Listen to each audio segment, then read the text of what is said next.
It is 3 in the morning, and the world outside is still. There is a deep, quiet peace in the darkness, a stillness that seems to hold its breath, waiting for the dawn. But in here, in the small space between the cool of the pillow and the weight of the blanket, there is no peace. There is only noise.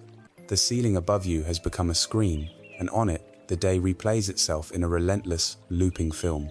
You see the conversation that went wrong, the email you wish you had phrased differently, the face of a colleague showing a flicker of disappointment.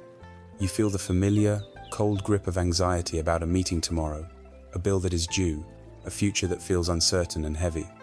The silence of the house only makes the volume of the mind louder. This is not just stress. It is something deeper. It is the undigested residue of a life lived at high speed, the emotional debris of a day filled with striving, interacting, and absorbing. Our modern world has taught us how to accumulate, how to achieve, how to connect digitally, but it has not taught us how to release. And so, when the day is officially over, when the laptops are closed and the lights are turned off, the mind refuses to clock out. It continues to work, to process, to worry, to cling. What if this nightly battle, this restless tossing and turning, was not a sign that you are broken, but an invitation to a different way of being? What if the threshold of sleep was not a cliff to fall from in exhaustion, but a sacred doorway you could walk through with intention? There is an ancient path, a quiet wisdom that speaks directly to this struggle. It does not offer a magic pill to silence the mind, for a silent mind is not the goal. Instead, it offers the tools to change your relationship with the noise. It teaches you how to sit with the storm of thought and feeling without becoming the storm itself. It shows you how to gently take the remote control back and simply turn the movie off. This is a journey into the heart of Buddhist wisdom, not as a religion to be adopted, but as a practical art to be lived. It is the art of acknowledging the day with all of its imperfections and unresolved chords, and then consciously, tenderly, letting it go. It is the practice of clearing the slate of the mind so that the body and soul can find the deep, restorative rest they so desperately need. This is the path to transforming your bed from a battlefield of worry into a sanctuary of peace. This is the beginning of learning how to truly let the day end. Having recognized the noise of the monkey mind, we now lean in closer, past the general clamor, to listen to the actual words being spoken, the themes being repeated. And when we do, we discover something profound. The chaos is not entirely random gibberish. It is composed of stories. Our mind, especially in the quiet vulnerability of the night, is a relentless storyteller. It is a frustrated film director, taking the raw, unedited footage of the day's events and retreating to a dark room to endlessly re-edit it.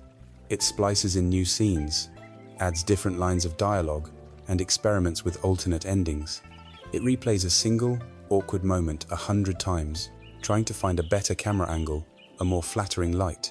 The mind is desperately trying to create a masterpiece, a perfect narrative, from the messy, imperfect, and already concluded reality of the day. But the film is already in the can. The show is over, and this frantic, futile editing process is a primary source of our suffering. Let us examine the nature of these stories. Notice they are rarely stories of triumph. The mind does not typically obsess over the compliment you received, the task you completed with ease, or the simple joy of a shared laugh. These moments, for some reason, are allowed to pass. The stories that the mind clings to, the ones that it plays on a loop, are almost always the stories that feel unfinished. They are stories of perceived failure, of social friction, of injustice, or of regret. There is the story of the unjust criticism, where a boss or a partner made a comment that felt unfair. In the dark, your mind becomes a courtroom. You are the lawyer for your own defense, presenting evidence, making passionate closing arguments, cross-examining the other party, all to a silent, imaginary jury. The trial goes on all night, but a verdict is never reached, so it must be relitigated again tomorrow. Then there is the story of the missed opportunity. You replay the moment where you could have spoken up in a meeting, asked someone out on a date, or taken a different path. The mind tortures you with vibrant, beautiful visions of the what if, a parallel reality where you were bolder, smarter, or luckier. This alternate world is so seductive, and the gap between it and your own reality feels like a fresh wound. And perhaps most common of all is the story of the awkward encounter, a clumsy moment, a poorly told joke, a misspoken word. It may be objectively tiny, insignificant to anyone else, but in your mind, it is a moment of profound and mortifying shame. You cringe. You physically recoil in your bed, as the mind forces you to watch it again and again. What is the common thread in all these narratives? The central character, the protagonist in every single one of these painful films, is the ego, the sense of I was wronged. I am not good enough. I am foolish. I need to defend myself. I need to be seen as competent, as witty, as worthy. It is this deep, personal identification with the events that gives them their sticky, painful quality. The events themselves are neutral. They are just things that happened. But the story we weave around them, the story of what they mean about me, is what gives them the power to hold us hostage through the night. It is here we must make a critical distinction, for you might be thinking, but isn't it important to reflect on the day? Isn't that how we learn and grow? And the answer is yes. But there is a vast and crucial difference between wise reflection and harmful rumination. Wise reflection is an act of compassionate intelligence. It is calm, objective, and forward-looking. It looks at a mistake and asks, gently, what can be learned from this for the future? How can I use this experience to be more skillful or kinder tomorrow? Once the lesson is extracted, wise reflection lets the event go. It understands that the past is a classroom, not a prison. Rumination, which is the engine of these nightly stories, is the complete opposite. It is intensely emotional, circular, and hopelessly backward-looking. It does not seek a lesson. It seeks a different past. It is caught in a loop of blame, either of oneself or others. It is the energy of complaint, of regret, of self-pity. To use an analogy, wise reflection is like a ship's captain reviewing the charts after a storm, noting the location of a hidden reef to avoid it in the future. Rumination is like a drowning sailor clinging to a piece of wreckage, endlessly cursing the storm. One leads to wisdom and safe passage, the other leads only to exhaustion and despair. There is a classic Zen story that perfectly illustrates this human predicament. Two monks, one old and wise, and one young and zealous, were on a long pilgrimage. Their journey took them to the bank of a wide, fast-flowing river. On the bank stood a beautiful young woman in a fine silk kimono, clearly distressed. She was afraid to cross the turbulent water for fear of ruining her clothes and being swept away. The young monk, strictly adhering to the monastic vows that forbade him from even looking at, let alone touching, a woman, stood at a distance, averting his gaze. The old monk, however, simply walked up to the woman and, seeing her plight, bent down, motioned for her to climb onto his back, and without a word, carried her across the river. He set her down gently on the other side. She bowed in gratitude, and they went their separate ways. The two monks continued their journey, but the young monk was in turmoil. His mind was a raging storm of judgment and confusion. How could my master do such a thing? He thought. He has broken our most sacred vows. He is a hypocrite. He is impure. For hours, he walked in agitated silence, the scene at the river replaying in his mind, composing the speech he would deliver to his master, rehearsing his righteous indignation. The silence grew heavier with every step. Finally, as they neared their destination for the evening, the young monk could bear it no longer. He burst out, "Master, I must ask you, how could you do that back at the river? We are sworn not to touch a woman, yet you lifted her up and carried her in your arms. You have violated our precepts." The old monk stopped, looked at his young companion, his eyes filled not with anger or defensiveness, but with a deep and gentle compassion. He smiled softly and said, "I left the woman by the riverbank hours ago. Are you still carrying her?" This story resonates so deeply because we are all the young monk. Every day, life presents us with countless women at the river. They are the difficult projects, the challenging colleagues, the unexpected bills, the arguments with loved ones, the moments of disappointment. We deal with them. We cross the river. The event is over. And yet, hours, days, or even years later, we are still carrying them. We are still carrying the weight of resentment about what someone said. We are still carrying the burden of regret about what we did. We are still carrying the heavy, exhausting load of our unfinished stories. The practice of letting go is the practice of learning how to leave the woman at the riverbank. It is the art of recognizing the moment when an event is over and allowing it to be over in our minds as well. This brings us to a crucial question. Why? Why do we carry these burdens for so long? Why does the young monk, and why do we cling so tightly to the stories that cause us so much pain? We carry them because we believe, on a deep, often unconscious level, that by replaying the story, by endlessly analyzing it, we can somehow gain control over it. We are trying to wrestle a sense of certainty and power from the chaotic, uncontrollable nature of the past. This deep-seated craving for control and the profound illusion that it can never be truly found is the very engine that powers our sleepless nights. It is this fundamental and deeply flawed human impulse that we must now turn to examine. To begin this journey of letting go, we must first become intimately familiar with what it is we are holding on to. We must sit for a moment, not as a judge, but as a gentle observer, and listen to the noise of our own mind. The night has fallen, and with it, a blanket of silence has settled over our homes, our streets, our cities. Perhaps the only sounds are the distant hum of a passing car, or the quiet sigh of a house settling. This external world, so vast and peaceful, offers a profound quiet.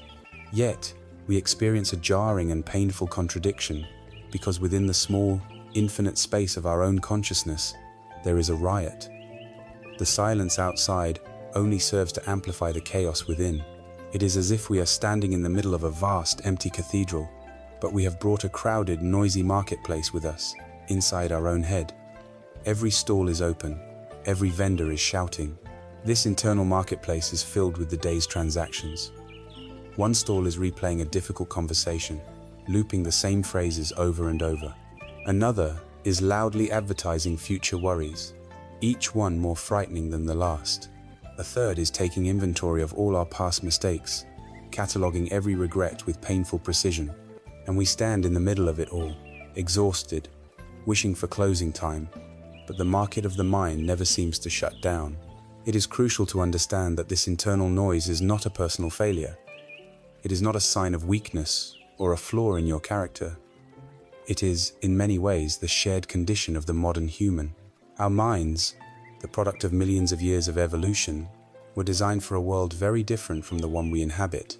They are exquisitely tuned instruments of survival, built to scan the horizon for threats, to solve problems, and to learn from past experiences. But we no longer live in a world where the primary threats are physical predators hiding in the grass. Our threats have become abstract, amorphous, and relentless. They live inside our devices, our schedules, and our own expectations. Let us look closely at the sources of this noise, to deconstruct its clamor. A significant portion of it is the digital echo. We spend our days scrolling through curated images of other people's lives, consuming news designed to provoke a strong emotional reaction, and engaging in fragmented, often contentious, online discussions.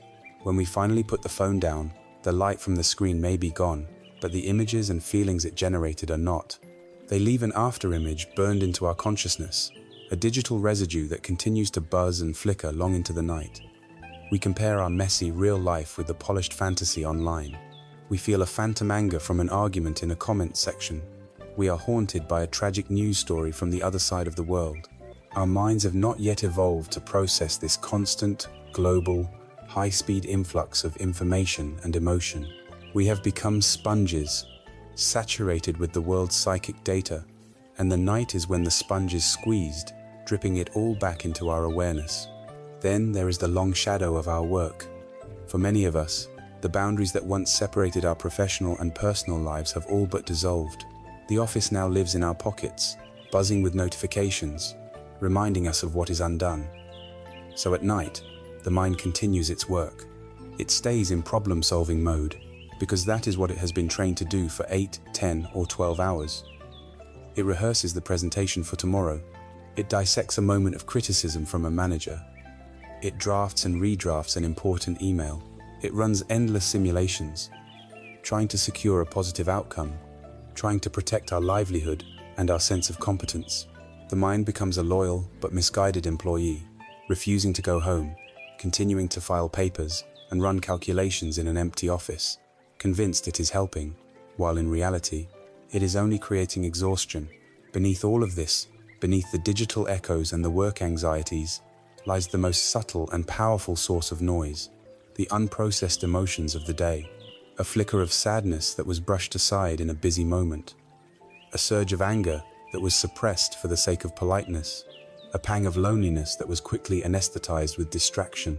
We are taught to be productive, to be positive, to keep moving forward. We are not taught how to simply stop and feel. And so these unfelt emotions do not vanish. They curdle. They fester in the dark. They attach themselves to thoughts and stories, lending them a powerful, painful charge.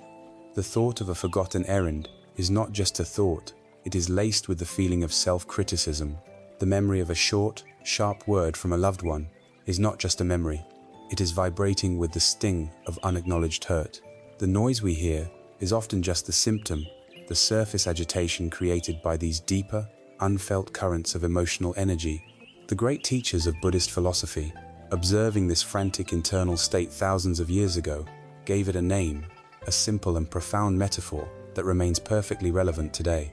They called it the monkey mind.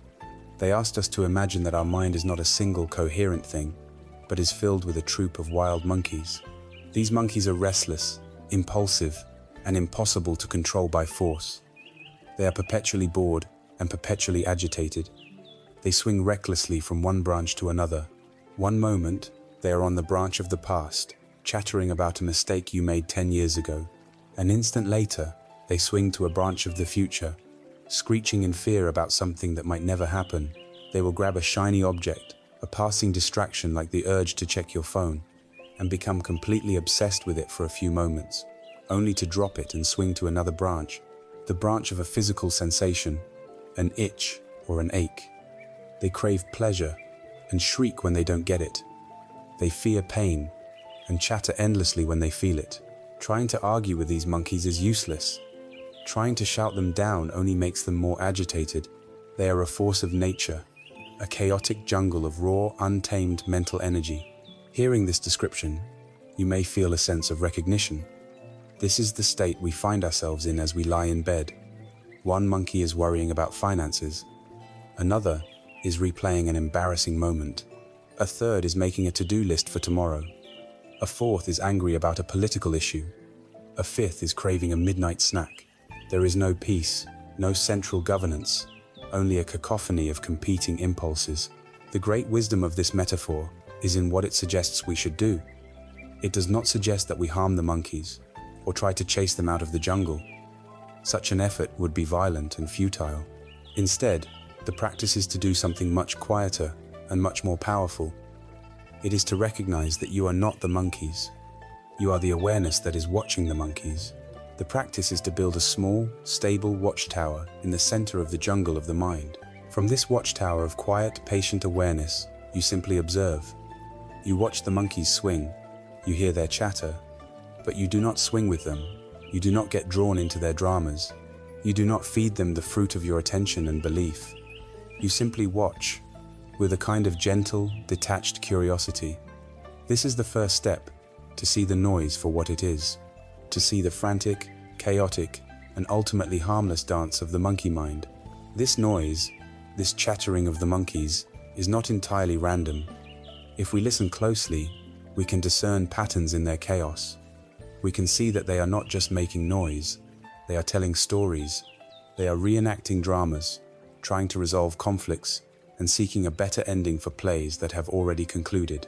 To move deeper into this practice of letting go, we must now turn our attention away from the general noise and look more closely at the specific content of that noise. We must examine the weight of the unfinished stories that our minds cling to long after the day is done. We carry the heavy burden of our unfinished stories because we are driven by a deep, primal, and profoundly human craving, the craving for control. Our modern world is built upon the promise that control is not only possible, but is the highest virtue. It is a gospel preached from every screen and billboard. With the right app, the right life hack, the right investment strategy, the right diet, the right 5-step plan, we are told that we can and should become the masters of our own destiny. We are sold the idea that life is a complex but ultimately solvable equation, and that failure, uncertainty, and discomfort are simply signs that we haven't found the right formula yet. We have apps that track our sleep, our heart rate, our finances, and our productivity. We have 24-hour news cycles that promise to keep us informed of every variable. We have created a civilization that worships at the altar of predictability, and this creates an immense, unspoken pressure to manage every outcome, to curate every experience, and to eliminate all uncertainty from our lives. We feel that if something goes wrong, it is our fault. We failed to plan properly, to work hard enough, to control the variables. It is into this cultural pressure cooker that the wisdom of the Buddha speaks, not as a whisper, but as a thunderclap of liberating truth. This ancient wisdom offers a radical counter-narrative. It gently takes us by the shoulders, looks us in the eye, and tells us that the fundamental premise of our modern striving is flawed. Life is not a machine to be operated. It is a wild, unpredictable, and untamable river. The core of our anxiety, the deep background radiation of dissatisfaction that the Buddha called dukkha, arises from the constant, exhausting friction between our desire for a fixed, stable, and controllable world, and the undeniable reality of an impermanent, fluid, and uncontrollable one. We are like a person standing on the shore of a great ocean, demanding that the waves stop rising and falling. We build our little sandcastles of plans and expectations, and then feel rage, despair, and personal failure when the tide inevitably comes in and washes them away. The wisdom lies not in building stronger walls against the tide, but in learning how to swim, how to float, how to build a raft, how to appreciate the awesome, beautiful, and terrifying power of the ocean itself. The suffering is not caused by the waves, it is caused by our resistance to them. This futile grasping for control is most clearly seen in the mechanism of anxiety, especially the kind that visits us at night. Anxiety is almost always a frantic attempt to control the future. As we lie in the dark, the mind becomes a hyper-vigilant project manager for a project that doesn't exist yet. Tomorrow, it tries to scout ahead, to map out every possible pitfall, to game out every conversation, to prepare for every potential disaster. What if my presentation fails? What if the traffic is terrible? What if I get sick? What if they don't like me? Each of these what-if statements is a desperate lunge for control. It is the mind's misguided attempt to nail down the future, to strip it of its wildness and uncertainty, and to make it safe. But the future, by its very nature, refuses to be controlled. It is a phantom. Trying to grasp it is like trying to capture a fistful of smoke. The only tangible result of this effort is a state of chronic, exhausting tension in the present moment. We sacrifice the very real peace of tonight for the impossible goal of securing an imaginary tomorrow. There is an old and wonderfully wise Taoist story that perfectly illustrates the folly of this need to control and label our experience. In a small village lived an old farmer who had one prized horse. One morning, he discovered the horse had run away. His neighbors all came to his house to console him, clicking their tongues and saying, "Oh, what terrible luck. This is a disaster." The farmer just shrugged and said calmly, "Good luck? Bad luck? Who knows?" The neighbors went away, thinking the old man was perhaps a bit mad. A week later, the farmer's horse returned, and it was not alone. It had brought with it a herd of 10 magnificent wild horses. The entire village was ecstatic. They all rushed to the farmer's house, slapping him on the back and shouting, "What incredible luck! You are a rich man now." The farmer quietly watched the horses and replied, "Good luck? Bad luck? Who knows?" A few days later, the farmer's only son was trying to break in one of the wild horses. He was thrown violently to the ground, and his leg was badly broken. The villagers gathered once again, shaking their heads in sorrow. "How awful," they said. "Your son, your only help, is now crippled. This is surely the worst of luck." The farmer, tending to his son's leg, looked up and said again, "Good luck? Bad luck? Who knows?" The following week, the emperor's army marched into the village. A terrible war had broken out, and they were forcibly conscripting every single able-bodied young man. They took the sons of all the farmer's neighbors. But when they saw the farmer's son with his broken leg, they passed him by. The neighbors, weeping for their own lost sons, came to the farmer and said, You were right. Your son was spared. Your bad luck was the greatest of luck. The farmer looked out at the road where the soldiers had disappeared and replied, for the last time, good luck, bad luck, who knows? This story is a profound teaching on the humility of our own perspective. We are so quick to label events, to put them in the box of good or bad, based on our very limited, immediate view.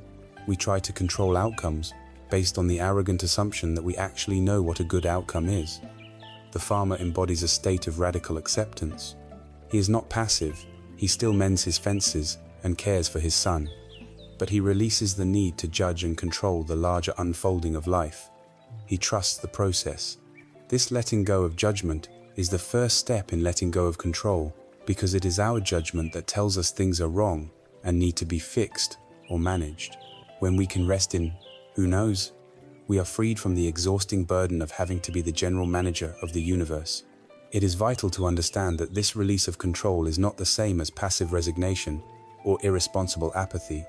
There is a world of difference between wise acceptance and bitter resignation. Resignation is a collapsed, powerless state of giving up. It says, nothing I do matters, so I won't do anything. Wise acceptance, on the other hand, is an empowered state of acknowledging reality. It says, I will focus my energy on what I can actually influence, and I will release my stressful attachment to what I cannot. You still study for the exam, but you let go of the need to control the grade.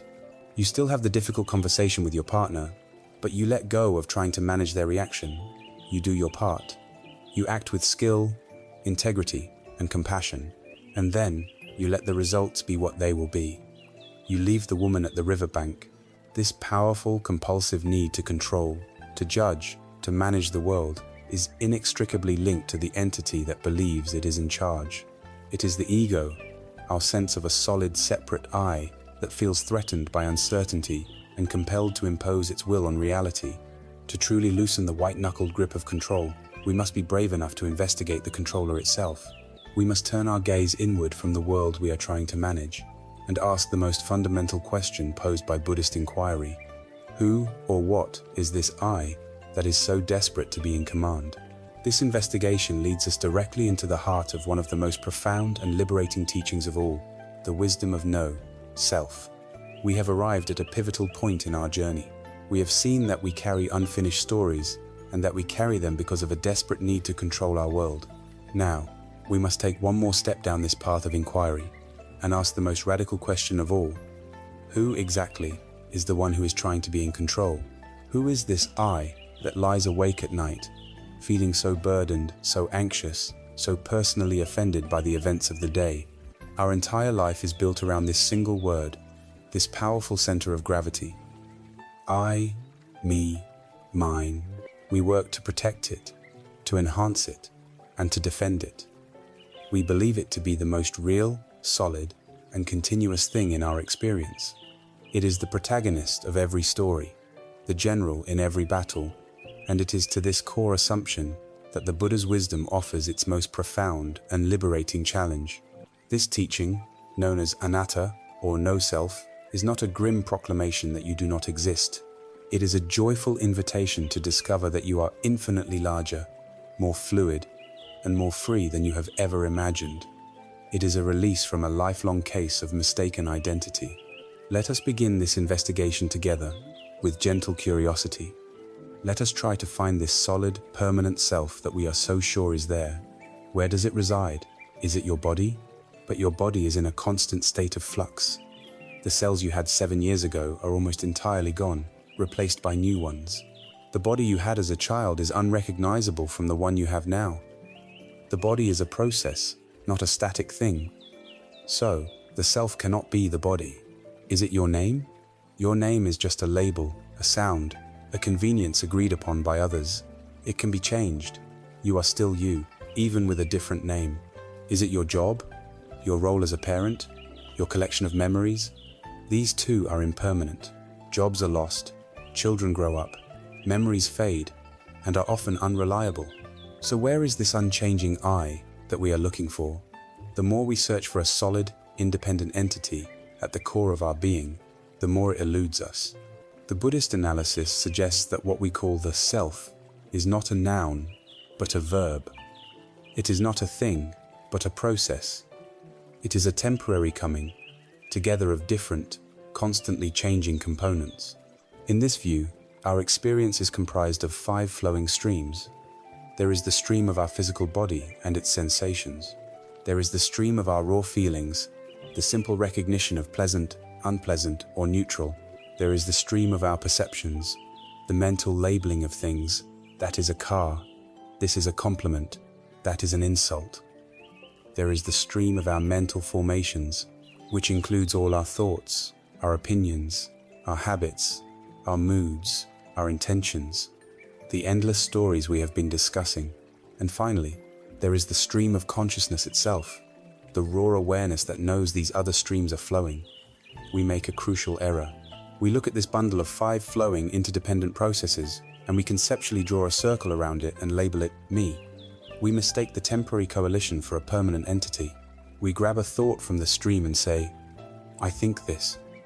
We grab a feeling and say, I am sad. The error, the source of so much suffering, is in that little word, I. There is a brilliant story from an ancient Buddhist text that clarifies this with beautiful simplicity. A Greco-Bactrian king named Menander, a man of sharp intellect, sought out a Buddhist sage named Nagasena to debate this very point. The king arrived and asked the sage his name. Your Majesty, the sage replied, I am known as Nagasena, but this is only a designation, a name in common use, for in the ultimate sense, there is no permanent person to be found here. The king was astounded and amused by this. He thought he had found a flaw in this logic. He gestured to his magnificent royal chariot and asked, Venerable sir, if I may ask, did you walk here or did you arrive in a chariot? Nagasena replied that he had walked. The king seized his opportunity. You say there is no person, so who feels the tired legs? And if you had come in a chariot, I would ask you, is the chariot the wheels? Is it the axle? Is it the wooden frame, or the reins, or the yoke? To each question, Nagasena calmly replied, No, Your Majesty. The king, triumphant, declared, Then, venerable sir, you speak a falsehood. There is no chariot. It was now Nagasena's turn. He asked the king with great respect, Your Majesty, how did you come here? By foot or in a chariot? The king, proudly, said he had come in his chariot. Nagasena then asked, Your Majesty, if you came in a chariot, please explain to me what it is. Is it the wheels? The king said no.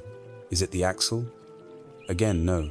Nagasena went through every part of the chariot, just as the king had done, and received the same answer each time. Finally, Nagasena concluded, Then, Your Majesty, is there no chariot? The king, now caught in his own logic, had to concede that the term chariot was merely a name, a convenient label given to a collection of parts, properly assembled and functioning together. Nagasena smiled gently and said, Just so, Your Majesty, just as chariot is a convenient designation for the collection of its parts, so Nagasena is a convenient designation for this collection of the 5 streams of experience. But when examined closely, no separate, permanent, independent driver can be found in the machine. This is not just abstract philosophy. This is the key to unlocking the prison of our nightly anxieties. When we lie in bed and a thought arises, I am a failure, we suffer immensely because we believe there is a solid, real, continuous I who is being defined by this statement. We believe the label is true, but with the wisdom of no self, a revolutionary shift becomes possible. Instead of, I am a failure, we can learn to observe, a thought about failure has arisen in the mind. A feeling of sadness is present in the body. Can you feel the difference? The first statement is a judgment, a conviction about a solid self. It is heavy and personal. The second statement is an observation of a temporary event. It is light and impersonal. It creates a space of awareness between you and the thought. An insult from another person ceases to be an arrow piercing the core of your being. Instead, it is observed as unpleasant sounds have been perceived. A feeling of anger is arising. By depersonalizing the contents of our mind, we rob them of their power to torment us. There is no fixed target for the arrows of life to hit. The thoughts and feelings still arise, the waves still crash, but they no longer have a solid, unchanging me to cling to. They simply wash through the vast, open space of our awareness. Realizing that the self is a process, a verb, not a static noun, is the ultimate act of letting go. It is letting go of the very thing we thought we were. We let go of the need to defend a fixed identity because we see that no such thing exists.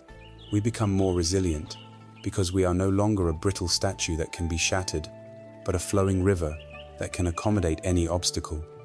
We are not annihilated, we are liberated. We discover that we are not the small, anxious controller in the mind's watchtower, but the watchtower itself, the silent, spacious awareness in which all of life's dramas, all the thoughts, all the feelings are allowed to come and go. If this central I, this controller, is a fluid process rather than a fixed entity, then it stands to reason that the emotions this I claims as its own me anger, my fear, my joy must also not be solid, permanent possessions. They are not things we own, but rather weather patterns that move through the boundless sky of our awareness. To deepen this practice of letting go even further, we must now turn our full, compassionate attention to the nature of these powerful transient energies. We must learn how to navigate the ever-flowing, ever-changing river of our emotions. Having seen that the self is not a solid, fixed island, but a flowing, ever-changing process, we now turn our attention to the weather that constantly moves across its landscape, the shifting, powerful, and often turbulent climate of our emotions. We tend to think of our emotions as deeply personal, as defining characteristics of who we are. We say, "I am angry," or "I am a sad person." But what if emotions were not possessions at all? What if they were more like the weather? A thunderstorm of anger is intense, loud, and full of fierce energy, but it eventually passes. A period of sadness can feel like a long, drizzling rain, soaking everything in a grey light, but the rain, too, eventually stops. Joy can be like a bright, clear, sunny day, warming everything it touches. Anxiety often feels like a thick, disorienting fog where we cannot see the path ahead. This metaphor is powerful because it contains a simple, profound truth. You do not control the weather. You cannot command the rain to cease or the sun to appear. Your task is not to control the climate of your mind, but to learn how to be with it skillfully, to build a sturdy shelter of awareness that can withstand any storm. Our suffering around emotions stems from a fundamental misunderstanding, a habit conditioned into us by our society. We have been taught to divide our inner world into two opposing camps, the good emotions and the bad emotions. The good ones, happiness, joy, excitement, confidence, are to be pursued, captured, held onto, and displayed for all to see. We become like collectors, desperately chasing the next beautiful butterfly of pleasure to add to our collection, and then living in fear that it will fly away. The bad onessedness, fear, anger, jealousy, loneliness are seen as enemies. They are signs of weakness, of failure, of something being wrong with us, and so we declare war on them. We try to suppress them, to push them down into the basement of our consciousness. We try to deny them, pretending we don't feel what we are clearly feeling, or we try to numb them with endless distractions, food, alcohol, work, entertainment. This creates a state of perpetual civil war inside our own being. We are fighting against half of our own natural human experience. This internal battle, this constant pushing away of the unpleasant and grasping for the pleasant, is utterly exhausting, and it is a war that can never be won. The emotions we banish to the basement do not disappear. They lift weights. They grow stronger in the dark. And then, when the house is finally quiet, when all our distractions have been put away for the night, they come upstairs and begin to pound on our bedroom door. The wisdom of the Buddha offers a radical third way, a path of peace that is neither suppression nor mindless indulgence. It is the path of wise, compassionate acceptance.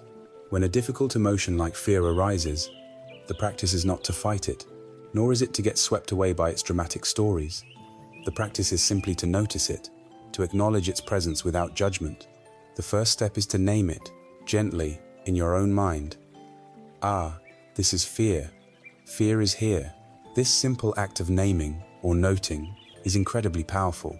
It immediately creates a sliver of space between the awareness that is observing and the emotion that is being observed. You are not fear. You are the one who is aware of fear. The next step is to bring this awareness into the body. We gently move our attention away from the story the mind is telling about the fear. What if I get fired? What if I get sick? And we drop into the raw, physical sensations of the emotion itself. Where do you feel fear in your body right now? Is it a cold, hollow feeling in your stomach? Is it a tightness across your chest that makes your breath shallow? Is it a buzzing, electric energy in your hands and feet? Is it a clenching in your jaw? Without trying to change it, fix it, or make it go away, you simply bring a gentle, curious attention to these physical sensations. You breathe into them. You allow them to be there. You are no longer a person who is afraid. You are a vast, open awareness that is temporarily experiencing the physical energy of fear. When we can meet our emotions in this way, as pure energy in the body, something miraculous happens. By giving the emotion the space to be felt, without the fuel of a story, it begins to lose its power. It runs its course. The tight knot in the chest begins to soften. The storm cloud, having released its rain, begins to dissipate. We have not defeated the emotion. We have metabolized it. We have allowed it to flow through us, instead of getting stuck in us. There is a wonderful story about the Buddha that captures this practice perfectly. In Buddhist mythology, there is a figure named Mara.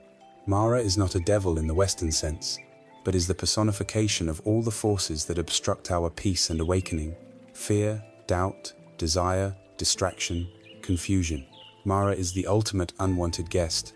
The story goes that when the Buddha was sitting in meditation, he would often perceive Mara approaching. The natural human reaction, when we see fear or doubt coming our way, is to panic. We lock the doors, we bar the windows, we pretend we are not home, we try to fight, to resist. But this only makes Mara stronger. A resisted fear becomes terror. A suppressed doubt becomes a source of deep inner conflict. The Buddha, however, did something completely different. Seeing Mara approach with his armies of fear and desire, the Buddha would not tense up. He would not run. He would simply remain seated. And in his mind, he would say, "I see you, Mara." He would acknowledge the presence of the difficult energy. Then he would do something even more extraordinary. He would smile gently and say, "Welcome, Mara. Come, have a seat. Would you like some tea?" In this profound gesture, the Buddha is not condoning Mara's disruptive intentions. He is demonstrating the power of fearless, non-judgmental awareness. By inviting the demon in for tea, he is saying, "I am not afraid of you. I will not fight you. I will not be consumed by you. You are welcome to be here, in the vast, open space of my awareness, but you have no power over me." In the face of such radical, compassionate acceptance, Mara's armies would lose their strength and dissolve. He cannot terrorize a peace that already includes him. Our difficult emotions are our Mara. Our anxiety is Mara. Our anger is Mara. Our deep-seated sadness is Mara. The nightly practice is to learn to stop fighting them, and instead to learn how to invite them in for tea. It is to say, "I see you, sadness. Welcome. I will make a space for you. I will feel you in my body until you are ready to leave." This practice of meeting our emotions with mindful, embodied awareness transforms our inner world from a battlefield into a sanctuary. We learn that all emotions are workable. They are simply energy, simply information. Sadness tells us we have lost something we value. Anger tells us a boundary has been crossed. Fear tells us to pay attention. They are not enemies, they are messengers. And when we learn to listen to their message, which is often felt most clearly in the body, and allow them the space to be, we find they do not have to become long-term residents. They become what they truly are: passing weather in the vast and peaceful sky of our true nature. This intimate understanding of our inner world, the noisy mind, the burden of our stories, the illusion of control, the fluid nature of the self, and this flowing river of emotions gives us a remarkably clear picture of our internal landscape. We have explored the symptoms of our dis-ease, our fundamental unsatisfactoriness. We are now prepared to receive the full diagnosis from the great physician, the Buddha himself. We are ready to encounter the foundational framework of all Buddhist thought, the elegant, practical, and profoundly hopeful map that explains precisely why we suffer and shows us the clear and certain path to the end of suffering. We are now ready to walk through the gate of the Four Noble Truths. If our journey into the mind has so far been an exploration of a strange and sometimes unsettling landscape, We have now arrived at the cartographer's tent. Here, the great physician of the mind, the Buddha, unrolls for us not a set of beliefs to be blindly followed, but a mapper, clear, logical, and profoundly practical guide that diagnoses the human condition and lays out a path to healing. This map is known as the Four Noble Truths. To understand them is not to become religious, but to become a realist. It is to look squarely at our own experience with the calm, objective courage of a scientist. Imagine you have felt a subtle, chronic sense of dis-ease for your entire life, a background hum of anxiety, a persistent feeling that something is not quite right. After trying many remedies, you go to a wise and compassionate doctor. This doctor does not offer vague platitudes or magical cures. Instead, she sits with you, listens carefully, and then lays out a 4-step diagnosis and treatment plan. This is the spirit in which we should approach these 4 truths. The first truth is the diagnosis of the condition itself. The Buddha states that there is suffering, or more accurately, there is unsatisfactoriness. The Pali word for this is dukkha. This word is often translated as suffering, and that can sound pessimistic, bringing to mind only great tragedy, famine, war, and disease. And while dukkha certainly includes this kind of obvious pain, its meaning is far more subtle and universal. It points to the pervasive friction we feel in our lives. There is the obvious suffering of physical and emotional pain, the pain of a headache, the grief of losing a loved one, the fear of a frightening diagnosis, the sting of harsh words. This is easy for all of us to recognize. But then there is a more subtle level, the suffering that comes from change. Even our most joyful moments are tinged with dukkha because we know, deep down, that they are impermanent. That perfect summer vacation will end. The thrill of a new relationship will mature into something different. The joy of a new car will fade. This isn't a tragedy. It's simply the nature of reality. But our minds, which crave permanence, experience this constant change as a source of stress, a subtle anxiety of holding on to things that are slipping through our fingers. And finally, there is the most profound and pervasive level of dukkha, the baseline, all-pervading unsatisfactoriness of our conditioned existence. This is the low-grade, chronic feeling of being vulnerable and incomplete. It is the background restlessness that keeps us seeking the next distraction. It is the hum of anxiety beneath the surface of a seemingly calm day. It is the very noise in the mind that keeps us staring at the ceiling at 3 in the morning. The first noble truth, then, is not a bleak declaration that life is miserable. It is a courageous, compassionate, and realistic acknowledgement. It is the doctor saying, "I see that you are in pain. I see your discomfort. Let us not pretend it isn't there." Acknowledging the reality of dukkha is the first, essential step toward healing it. It is an act of profound self-compassion, of finally being honest with ourselves about our own experience. The second noble truth is the doctor's identification of the cause of the illness. Having diagnosed the condition of dukkha, the Buddha points directly to its origin. He states that the cause of our unsatisfactoriness is tanha, a word that translates as thirst, craving, or compulsive desire. This is a crucial point. The cause of our suffering is not out there in the world. It is not our difficult boss, the political situation, or our financial status. The cause is in here. It is a specific habit of our own mind. This craving takes 3 primary forms. First, there is the craving for sense pleasures, the relentless thirst for more pleasant sights, sounds, tastes, experiences. It is the engine of consumerism, the endless chase for the next hit of pleasure that we hope will finally make us feel whole. Second, there is the craving for existence, the deep, powerful thirst of the ego to assert itself, to become something, to be important, to leave a mark. It is the fear of being insignificant, the desperate clinging to our identity, our reputation, and our life. Third, and perhaps most surprisingly, there is the craving for non-existence. This is the desire to escape from reality when it is painful. It manifests as aversion, hatred, and anger. It is the voice that says, "I can't stand this feeling. I wish this person would go away. I wish this situation were different." It is the energy of pushing away reality.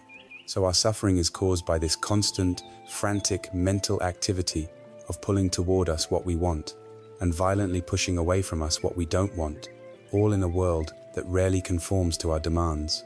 This is incredibly good news, because if the cause of our suffering is an internal habit of mind, then the solution must also be within our grasp. This leads directly to the third noble truth, the hopeful prognosis. The doctor, having identified the illness and its cause, now smiles and gives us the best news we could ever hear. There is a cure, there is a cessation, an end to this suffering. This state of liberation is called nirvana. The word literally means to extinguish or to blow out, like blowing out the flame of a candle. What is it that is extinguished? Not our life, not our personality. What is extinguished are the fires of greed, hatred, and delusion, the very cravings that cause all the suffering. Nirvana is not a mythical heaven we go to after we die. It is a state of profound peace, unshakable calm, and luminous clarity that can be realized right here in this life. It is the end of the mind's war with itself. It is the peace that comes from no longer wanting reality to be anything other than what it is. It is the freedom we are all, consciously or unconsciously, seeking. And finally, we come to the fourth noble truth, the doctor's prescription. If a cure exists, how do we attain it? The Buddha lays out a clear, practical, and comprehensive treatment plan, the Noble Eightfold Path. This is not a set of rigid commandments, but a holistic guide for cultivating a life of wisdom, integrity, and mental discipline.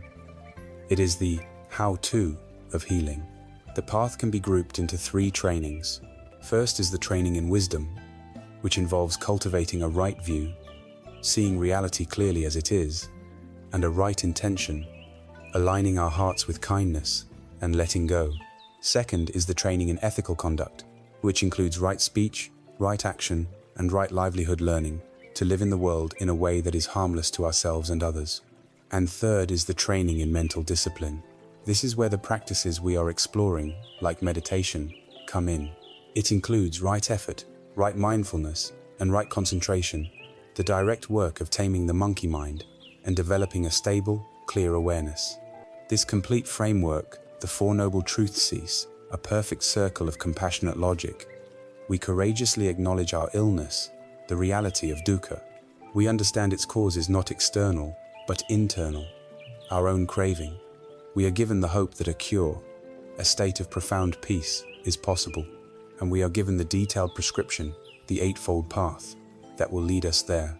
The entire structure points like an arrow to one central mechanism, the habit of grasping, of clinging, of thirsting.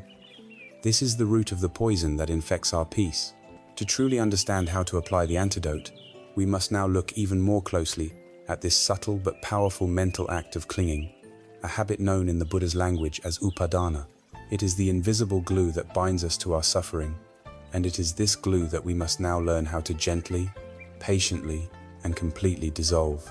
The Four Noble Truths have provided us with a flawless map, showing us that the origin of our deep-seated unsatisfactoriness is a specific mental habit, the habit of craving, or tanha. Now, we must take our investigation one level deeper to examine the very texture and mechanism of this craving. We must look at the way this thirst manifests as a powerful, sticky force in the mind. In the language of the Buddha, this force is called upadana, a word that translates as clinging, grasping, or attachment. If craving is the thirst, attachment is the act of desperately grabbing the cup and refusing to let it go, even long after it is empty. It is the invisible, psychic glue that our minds secrete, causing us to become stuck to experiences, ideas, people, and feelings. This profound stickiness is what prevents life from flowing freely through us. It is what creates the tension, the resistance, and the emotional residue that we carry with us into the quiet of the night. Before we go any further, it is essential to make a critical distinction. In our culture, attachment is often confused with love, but from this perspective, they are fundamentally different, almost opposite, energies. Love is expansive, generous, and wishes for the well-being of the other, independent of our own needs. It is a force that wants to set free. Attachment, or upadana, is contractive, self-serving, and fearful. It says, I need you to be a certain way to make me happy. I need this situation to stay the same for me to feel secure. Love is focused on the other. Attachment is focused on the self. It is rooted not in affection, but in the deep fear of loss. The pain we feel at the end of a relationship is not the pain of love, it is the pain of attachment, the pain of a clenched fist being forced open. To understand how this clinging operates, it is helpful to see the 4 primary fields in which it thrives, as identified by the Buddha. The first and most obvious is clinging to sense pleasures. This is not the simple, healthy enjoyment of a beautiful sunset or a delicious meal. It is the agitated mind that arises afterward, the mind that says, "I need more of that." It is the restlessness that comes from comparing this meal to the last one, the anxiety that this pleasant feeling will soon fade. We cling to youth, terrified of aging. We cling to comfort, agitated by any form of inconvenience. We cling to entertainment, fearful of silence and boredom. Our entire consumer culture is built on fueling this attachment, promising that the next purchase, the next experience, will finally quench the thirst. But it never does. It only strengthens the habit of clinging itself. The second field is one of the most potent sources of conflict and stress in our lives. Clinging to views and opinions. This is the desperate, white-knuckled need to be right. We hold on to our political ideologies, our spiritual beliefs, our personal opinions about how things should be, as if they were extensions of our own body. When someone challenges our view, we don't feel that an idea is being questioned. We feel that we are being attacked. Our nervous system goes into fight or flight mode. This attachment is what fuels arguments that go nowhere, the righteousness that sours relationships, and the endless, exhausting internal monologue where we rehearse our arguments and vilify those who disagree with us. The mind that is attached to its own views is a rigid, brittle thing. It cannot learn, it cannot soften, and it can never be at peace, because the world is filled with people who hold different views. The third field is clinging to rites and rituals. In the Buddha's time, this often referred to the blind attachment to religious ceremonies, believing that performing the correct rituals was, in itself, the path to salvation. In our modern context, this translates to a rigid attachment to our habits and routines. It's the person whose entire day is ruined because they couldn't have their specific coffee at the usual time. It's the dogmatic adherence to a particular diet, workout regimen, or productivity system, believing that the form itself holds the magic, rather than the spirit behind it.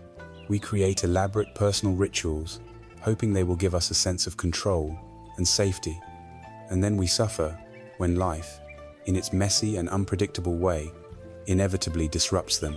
The fourth and most fundamental field of clinging is the clinging to a doctrine of the self. This is the master attachment, the root from which all the others grow. It is the clinging to the very idea we explored earlier, that there is a solid, separate, permanent I at the center of our experience. Because we believe in this fixed self, we are compelled to spend our entire lives propping it up, defending its borders, and satisfying its endless demands. We cling to pleasure because it makes me feel good. We cling to views because they make me feel right. We cling to rituals because they make me feel safe. This clinging to the idea of a self is the source of all our insecurity, because we are trying to protect something that is, in its very nature, a fluid and impermanent process. It is like trying to build a fortress on the surface of a flowing river. There is a simple, brilliant parable that illustrates the mechanism of attachment and its ridiculously simple, yet agonizingly difficult, solution. In some parts of Asia, a traditional method for trapping a monkey involves a hollowed-out coconut chained to a stake. The hunters cut a hole in the coconut, just large enough for a monkey's open hand to slide through. Inside, they place a heap of sweet, sticky rice. A monkey, drawn by the scent, will approach the trap, slip its slender hand inside, and grasp a large fistful of the delicious rice. But now comes the trap. With its hand clenched into a fist, it cannot pull it back out through the narrow hole. The monkey is now caught. It will pull, it will screech, it will fight against the coconut for hours, but it cannot get free. It is utterly trapped, and the hunters can simply walk up and capture it. And all the while, the solution to its predicament is available. All it has to do is open its hand, let go of the rice, and it would be instantly free. But its desire, its attachment, its clinging to the prize, is so powerful that it cannot see this simple truth. The very thing it desires becomes the instrument of its own imprisonment. We are all this monkey.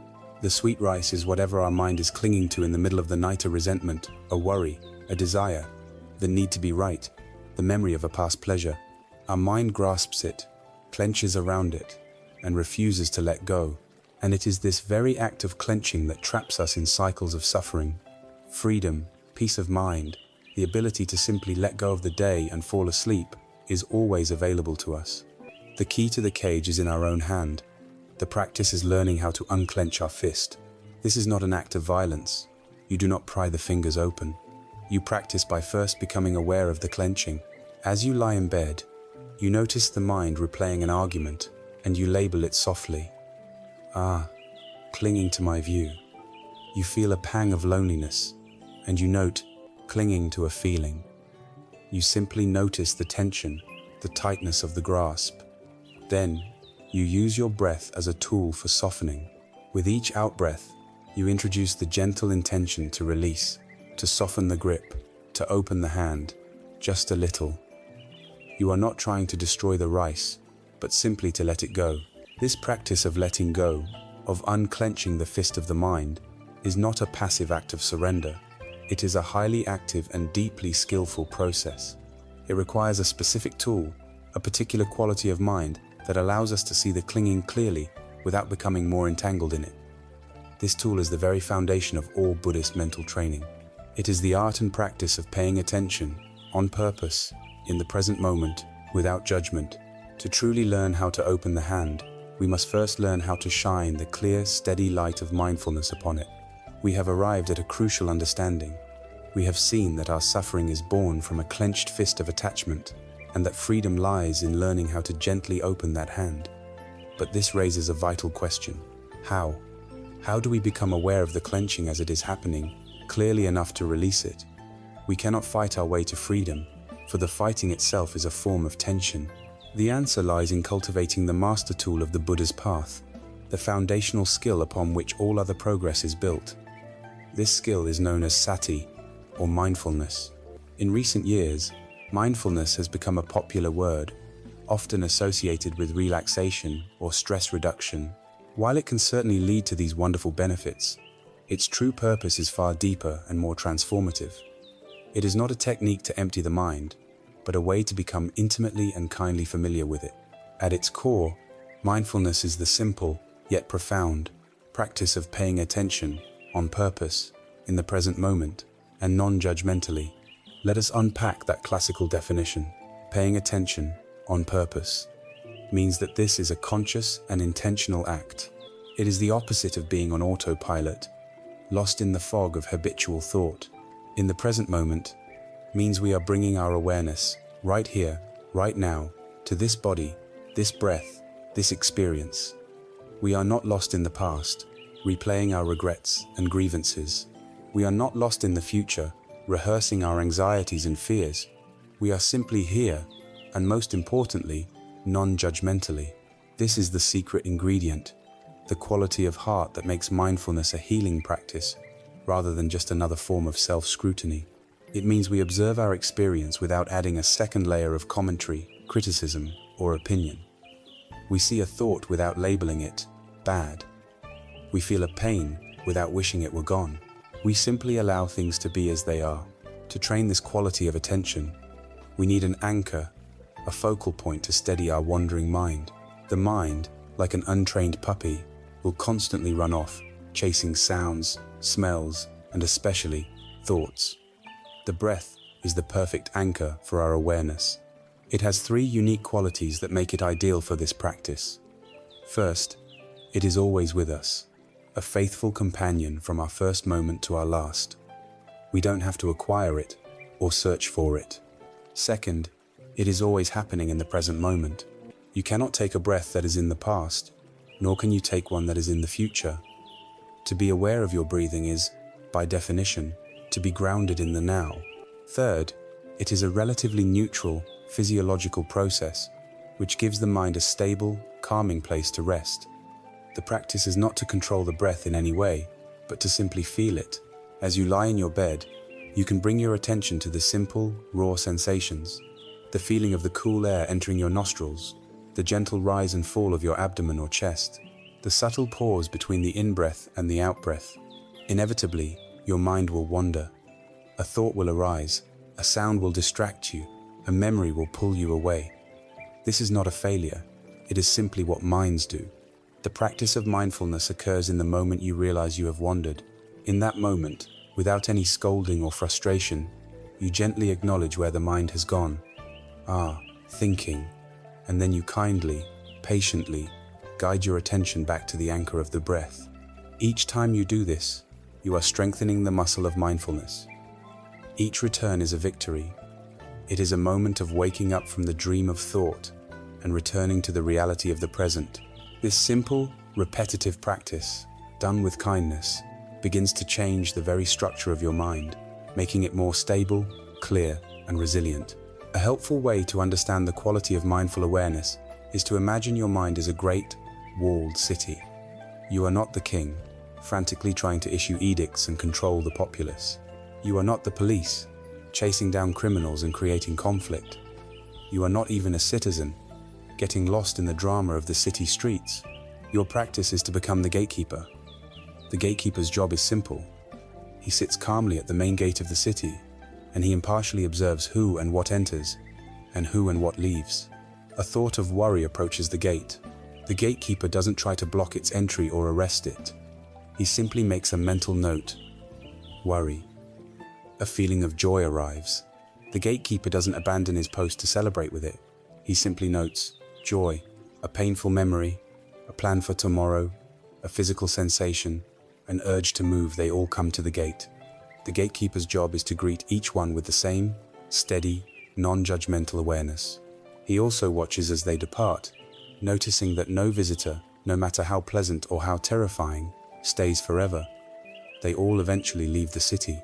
By maintaining his post, the gatekeeper develops a profound wisdom about the nature of the city. He sees that it is a place of constant flow and change.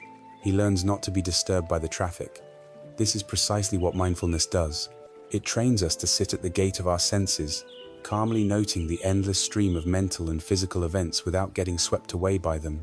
We become the stable, silent observer rather than the reactive participant in the drama. This training is not meant to be confined to a meditation cushion or the moments before sleep. That is just the gymnasium, where we strengthen the muscle. The real practice is to bring this quality of awareness into the moments of our daily life. You can practice mindful dishwashing, feeling the warmth of the water on your hands, the texture of the sponge, the shape of the plate, transforming a mundane chore into a rich, sensory experience. You can practice mindful eating, taking a single bite of your food and putting down your fork, and for 30 seconds, just noticing the flavors and textures in your mouth. You can practice mindful walking, feeling the solid contact of your feet on the ground with each step. You can practice mindful listening, giving the person you are speaking with the full gift of your attention, rather than just formulating your own reply. These small moments of waking up, scattered throughout the day, are what truly builds a robust mindfulness that is available to us when we face greater challenges, like the racing mind at night. Ultimately, the great gift of mindfulness is the creation of a space. The psychologist Viktor Frankl wrote, "Between stimulus and response there is a space. In that space is our power to choose our response. In our response lies our growth and our freedom." Ordinarily, our lives are a series of unconscious, habitual reactions. A stimulus occurs, a critical comment from someone, and it triggers an immediate response, perhaps anger or defensiveness. There is no space. Mindfulness is that space. With a mindful awareness, the critical comment is still the stimulus. The initial flash of anger is still felt, but it is seen, it is noted by the gatekeeper. And because it is seen, we are not immediately hijacked by it. A sacred pause is born. In that pause, we have a choice. We can choose to react with our old, painful habit, or we can choose to respond with patience, with wisdom, with compassion. That space is the difference between being a prisoner of our past conditioning and being the free author of our present moment. This clear-seeing awareness, this mindfulness, is the lamp that illuminates our inner world. It shows us our clinging, our emotions, our stories, without distortion. But a lamp, by itself, only shows what is there. To actively heal what we see, To transform the suffering into peace, the light of mindfulness needs a companion. It needs the warmth of the heart. Mindfulness is one wing of the bird of awakening. The other wing, without which we cannot fly, is compassion.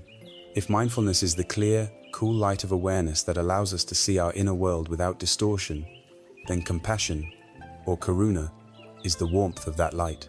It is the gentle, radiant heat that thaws what has become frozen in us, that heals what has been wounded, and that softens the sharp edges of our judgment. Mindfulness is the clear eye, and compassion is the warm heart. They are the two wings of a single bird. With mindfulness alone, our practice can become cold, sterile, and analytical. With compassion alone, it can become sentimental and lack wisdom. But when cultivated together, they create an unstoppable force for liberation, allowing us to soar into true freedom and peace. Compassion is not pity, which looks down from a position of superiority, nor is it simply a fleeting, sentimental feeling. In the Buddhist understanding, compassion is the heart's brave and tender response to the direct seeing of suffering. It is the literal trembling of the heart in the face of pain, whether our own or another's, coupled with the sincere and powerful wish for that pain to be eased. It is not an optional extra for saints and holy people. It is an essential tool for our own healing and a core component of wisdom. For most of us, especially in a culture that values strength and self-reliance, the most difficult place to begin the practice of compassion is with ourselves. We can be wonderfully kind and forgiving to our friends when they make a mistake, yet we maintain a relentlessly harsh inner critic for our own perceived failings. As we lie in bed at night, this inner critic often takes center stage, acting as a cruel prosecutor, listing all the charges against us from the day. You weren't productive enough. You said a foolish thing in that meeting. You were impatient with your children. You are not good enough, not smart enough, not disciplined enough. This voice is a torrent of judgment, and it is one of the primary sources of the anxiety and self-loathing that robs us of our peace. Self-compassion is the direct antidote to this inner tyrant. It is the radical act of treating ourselves with the same kindness, understanding, and support that we would instinctively offer to a dear friend who is going through a hard time. The practice of self-compassion involves three key elements. The first is mindfulness itself. We must first be willing to turn toward our own pain and acknowledge it without being consumed by it. We notice, this is a moment of suffering. This hurts. The second element is the recognition of our common humanity. The inner critic thrives on isolation, making us feel that our flaws and failures are uniquely ours. Self-compassion reminds us that being imperfect, making mistakes, and experiencing hardship is not our personal failure. It is an inescapable part of the shared human condition. To be human is to be flawed and vulnerable. In recognizing this, we feel less alone in our struggles. The third and most active element is kindness. This is where we consciously counter the voice of the inner critic with a voice of warmth and reassurance. We might place a hand over our heart, a simple gesture of warmth and comfort, and offer ourselves gentle words. May I be kind to myself in this moment. May I give myself the compassion that I need. It's okay. You are doing the best you can. As we review the day before sleep, we can practice looking at our mistakes not with the whip of self-criticism, but with the gentle balm of self-compassion, understanding that we acted based on the awareness and conditions we had at the time. A profound story from the life of the Buddha illustrates the active, fearless nature of compassion. One day, while walking through the monastery with his devoted attendant, Ananda, the Buddha came upon a monk's dwelling from which a terrible smell was emanating. Inside, they found a monk who was gravely ill with dysentery, lying alone in his own filth. The other monks, out of fear of contagion or simple disgust, had completely abandoned him. He was left to die in misery and isolation. Seeing this, the Buddha did not recoil. Without a moment's hesitation, he approached the suffering monk. He turned to Ananda and asked him to fetch water. Then the Buddha, the enlightened teacher, revered by thousands, gently began to wash the sick monk's body with his own hands. He cleaned the soiled robes, tidied the squalid living quarters, and made the monk comfortable, speaking to him with words of great tenderness and comfort. The other monks, hearing what was happening, gathered nearby, filled with shame. The Buddha then addressed them, his voice not scolding, but filled with a powerful lesson. He said, "Monks, You have no mother or father here to look after you. If you do not care for one another, who then will care for you? Know this, whoever nurses the sick and suffering, nurses me. This story reveals the essence of true compassion. It is not a distant, sanitized feeling. It is courageous, hands-on engagement with suffering. It overcomes aversion and fear. And in the Buddha's final statement, we find a radical teaching. In caring for the one who is suffering most, we are caring for the highest part of ourselves and the world. This applies directly to our inner life. We all have a sick monk inside of us, the parts of our personality we are ashamed of, the memories we find disgusting, the habits we cannot seem to shake. Our tendency is to abandon these parts of ourselves, to lock them away. The practice of compassion is the practice of becoming the Buddha to our own inner sick monk. It is the willingness to turn toward what is painful and messy within us, and to care for it with a fearless and tender heart. Once we have established a stable foundation of self-compassion, we find that it naturally begins to radiate outward. It becomes easier to feel for the suffering of our loved ones, and to be present for them in a more grounded way. We can then extend this practice to neutral people, the cashier at the grocery store, the people we see on the street, recognizing their fundamental humanity and silently wishing them well. May you be free from suffering. The greatest challenge and the most liberating practice is to extend compassion toward those who have hurt us. This does not mean we condone their harmful actions or that we must invite them back into our lives. It is a pragmatic act of self-liberation. Holding on to resentment, anger, and hatred is like drinking poison and expecting the other person to die. The only one who suffers from our bitterness is ourselves. Compassion for an adversary arises from the wise understanding that their harmful actions were born from their own deep suffering, their own ignorance, and their own delusion. They are trapped in their own prison of pain. To wish for them to be free from the suffering that causes them to create harm is the key that unlocks our own heart.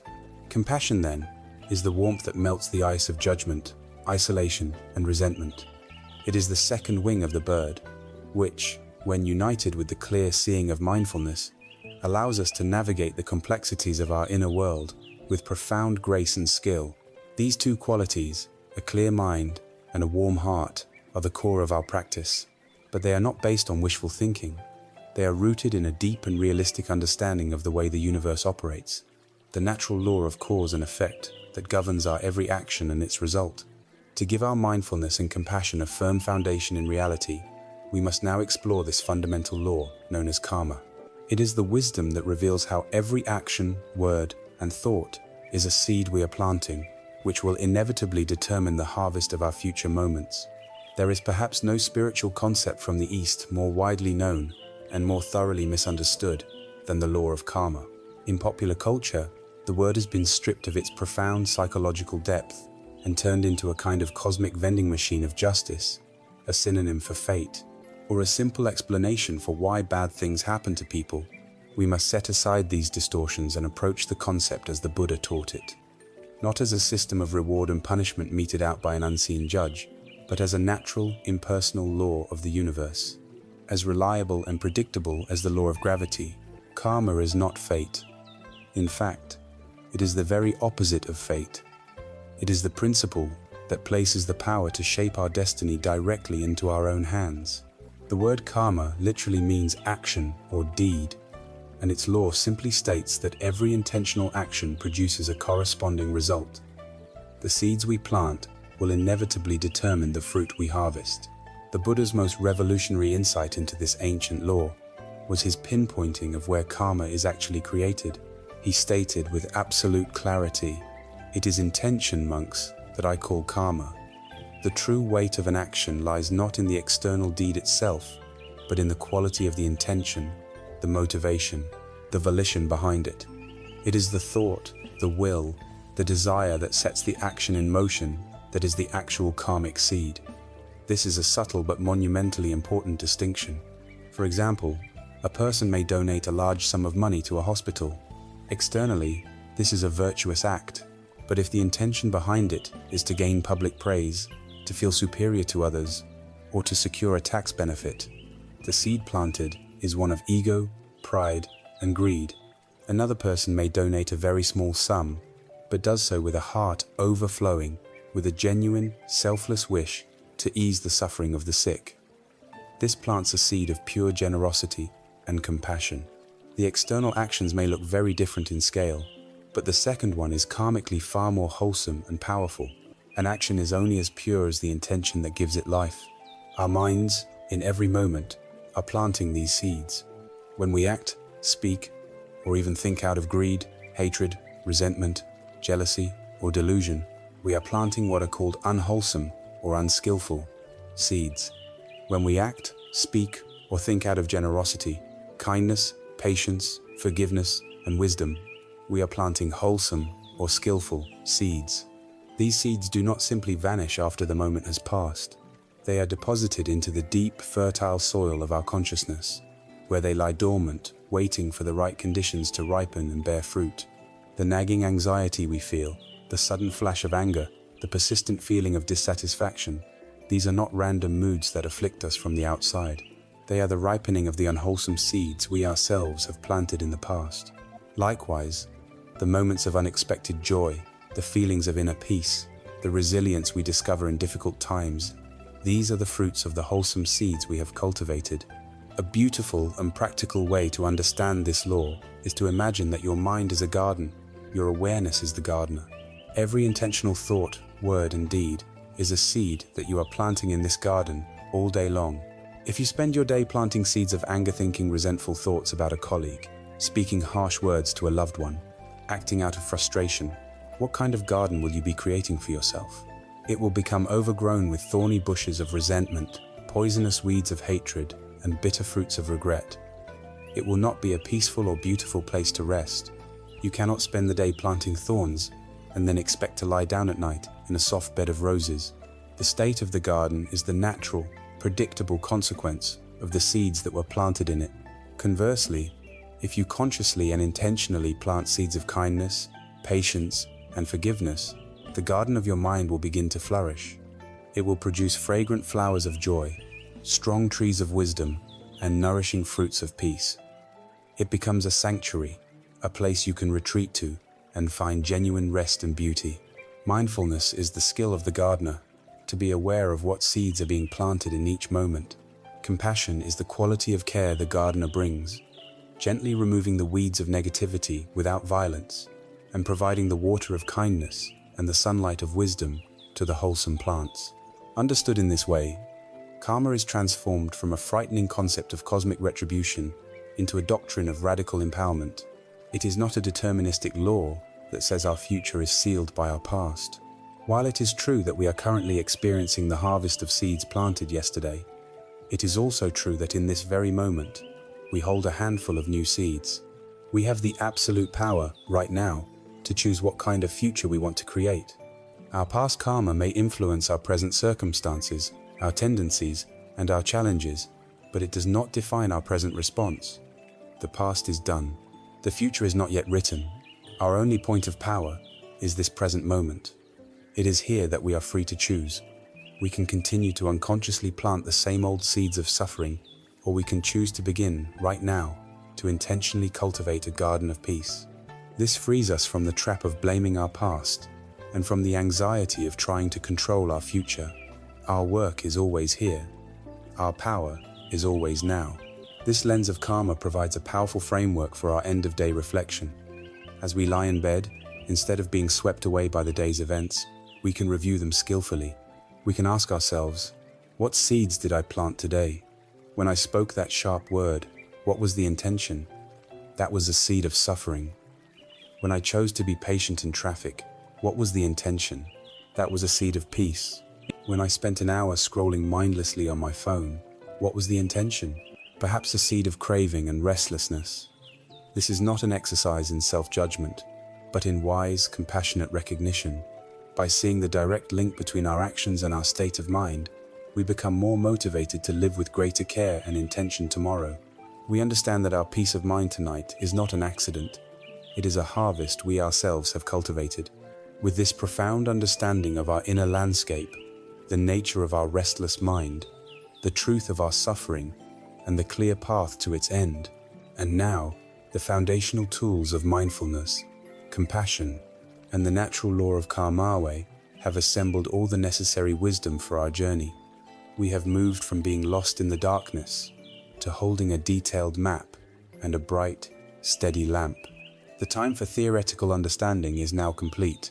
We are fully equipped to turn toward the direct, practical application of this wisdom.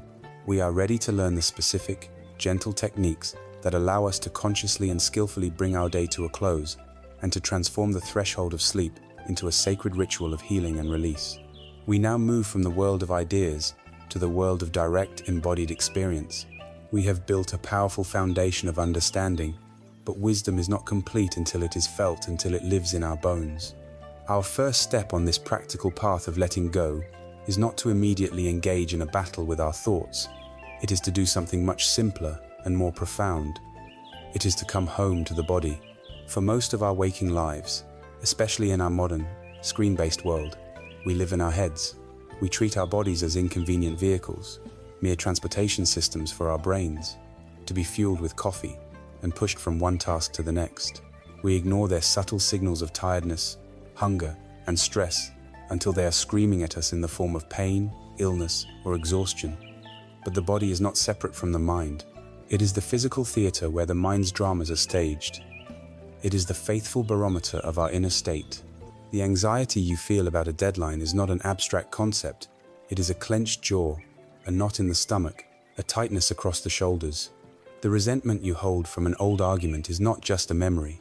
It is a subtle, chronic tension in your chest. The body keeps the score. And so, our first act of letting go is an act of reunion. We will now learn the practice of the body scan, a way of re-inhabiting our physical selves and listening to the stories the body tells, not in words, but in the universal language of sensation. To begin, allow yourself to find a position of comfort and ease. Lying on your back is often best for this practice, as it signals a state of rest. There is no need for a rigid posture. This is an exercise in surrender, not in striving. Let your arms rest gently by your sides, perhaps with the palms facing up as a gesture of openness. Allow your feet to fall open naturally.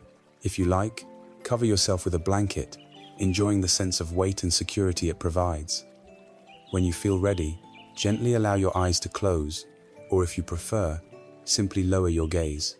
Let us begin by taking 3 slow, conscious breaths. Do not try to achieve anything with these breaths. Simply receive the in-breath and fully release the out-breath. Consider each breath a signal, a message being sent to every cell in your body, that it is now safe to rest. Give yourself full permission to be here for the next few moments, with no agenda other than to be present and kind to the body that has carried you through the demands of the day. Remember, there is no right or wrong way to feel. The goal is not to force relaxation, though it may arise. The goal is simply to notice, with gentle curiosity, whatever is present.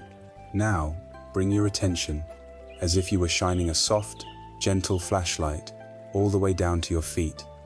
Begin with your left foot. Invite your awareness to feel your toes. You don't have to think about them, just feel them. See if you can notice any sensations here, perhaps tingling, or warmth, or coolness. Maybe you feel the light pressure of the blanket. There is no need to judge what you find. Simply notice. Gently, allow this awareness to expand into the sole of your foot, feeling its connection to the surface beneath you.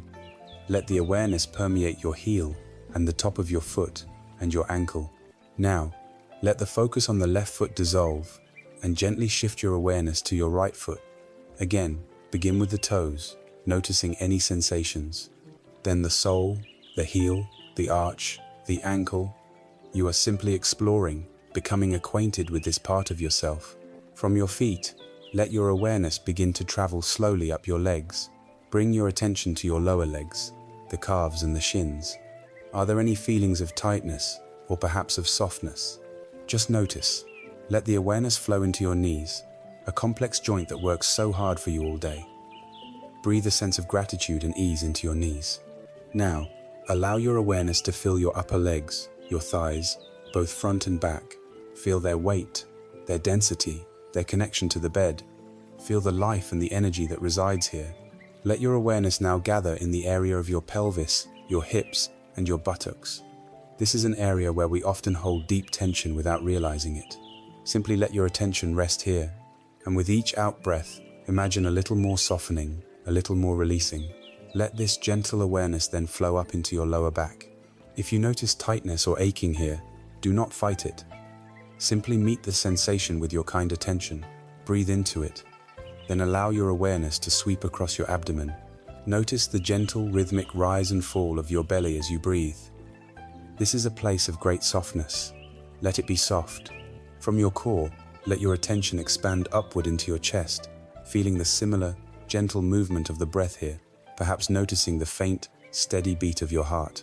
Allow your awareness to spread across your upper back and your shoulder blades, feeling the points of contact, the sense of being supported by the surface you are lying on. Let your attention flow from your shoulders down both of your arms simultaneously. Feel the upper arms, the elbows, the forearms. Let your awareness pour into your hands. The hands hold so much of the day's doing, its clenching and striving. Invite them now to simply be. Feel the palms, the back of the hands, and each finger, one by one, from the thumbs to the little fingers. Let them be open and soft. Now, bring your awareness to your neck and your throat. Invite any tension held here to dissolve. Let your attention fill your face. Soften your jaw, letting the teeth part slightly. Let your tongue rest gently in your mouth. Feel your lips, your cheeks. Allow your eyes to be heavy and soft, resting back in their sockets. Let your forehead become smooth and wide, releasing any lines of worry. Finally, let your awareness rest on the very top of your head, your scalp. Think of your awareness as a gentle gardener, and your body as the garden at the end of a long, hot day.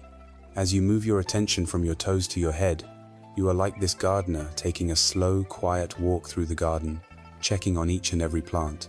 The gardener does not judge the flower that is wilting slightly, or the leaf that has a blemish.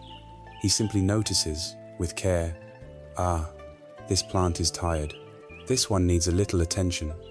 He brings the gentle, loving light of his presence to each part of the garden, not to force it to be different, but simply to know its condition with kindness.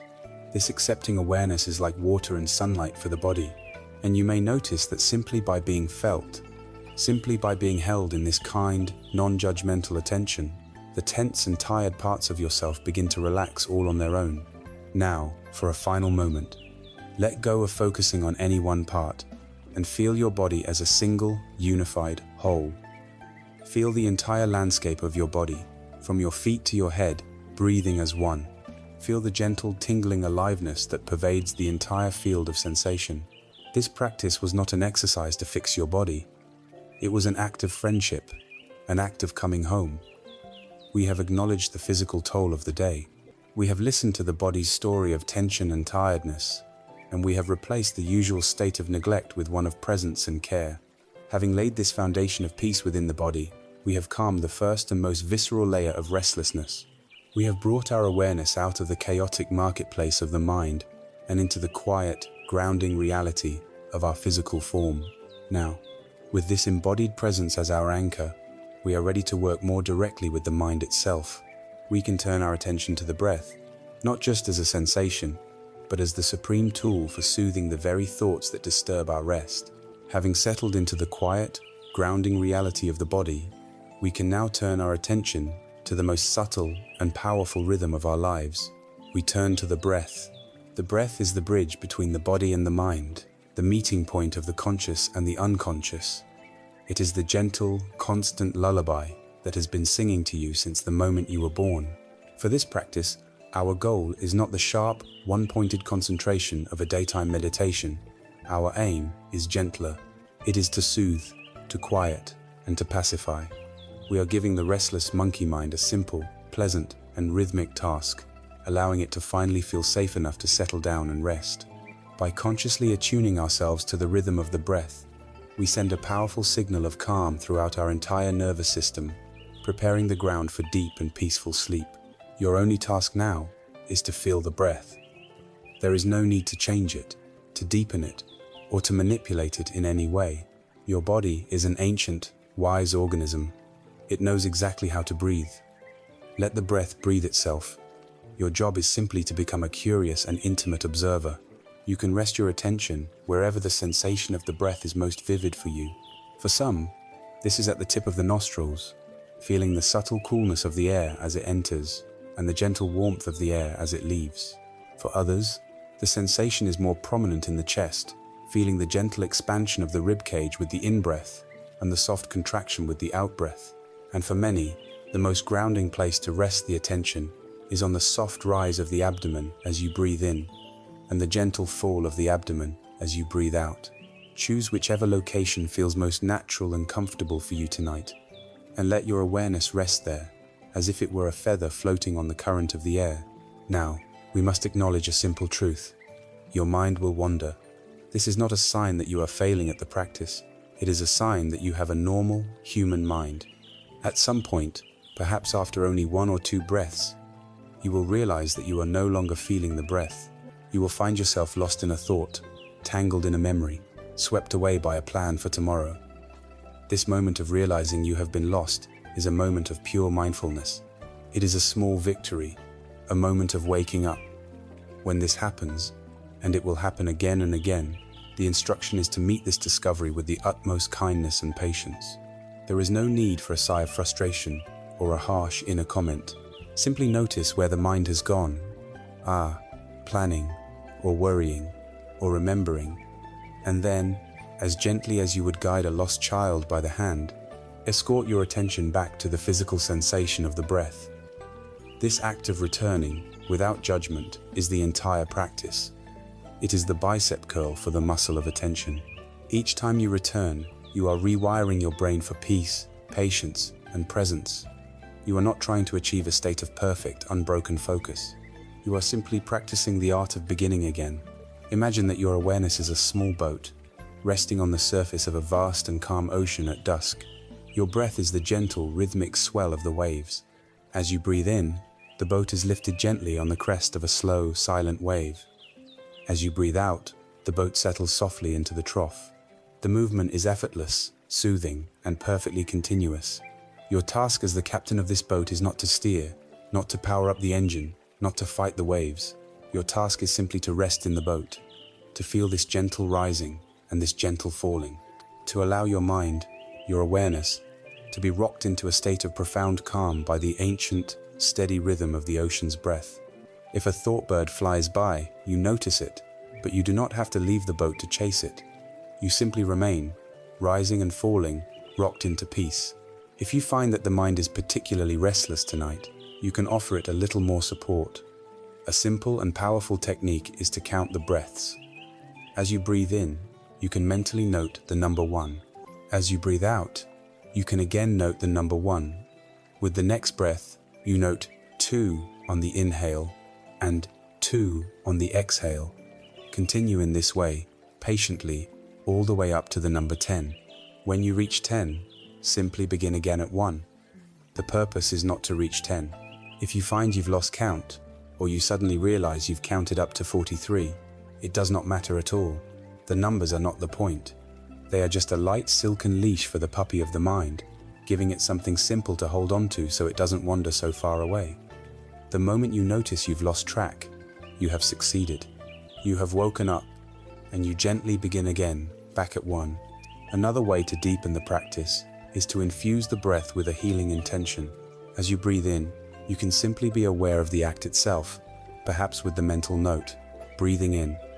And as you breathe out, you can introduce the gentle, silent intention, letting go, breathing in, receiving the nourishment of the present moment, breathing out, releasing the day that is done, breathing in, accepting what is, breathing out, releasing all that is held, the tension in your shoulders, the worry in your mind, the stories in your heart.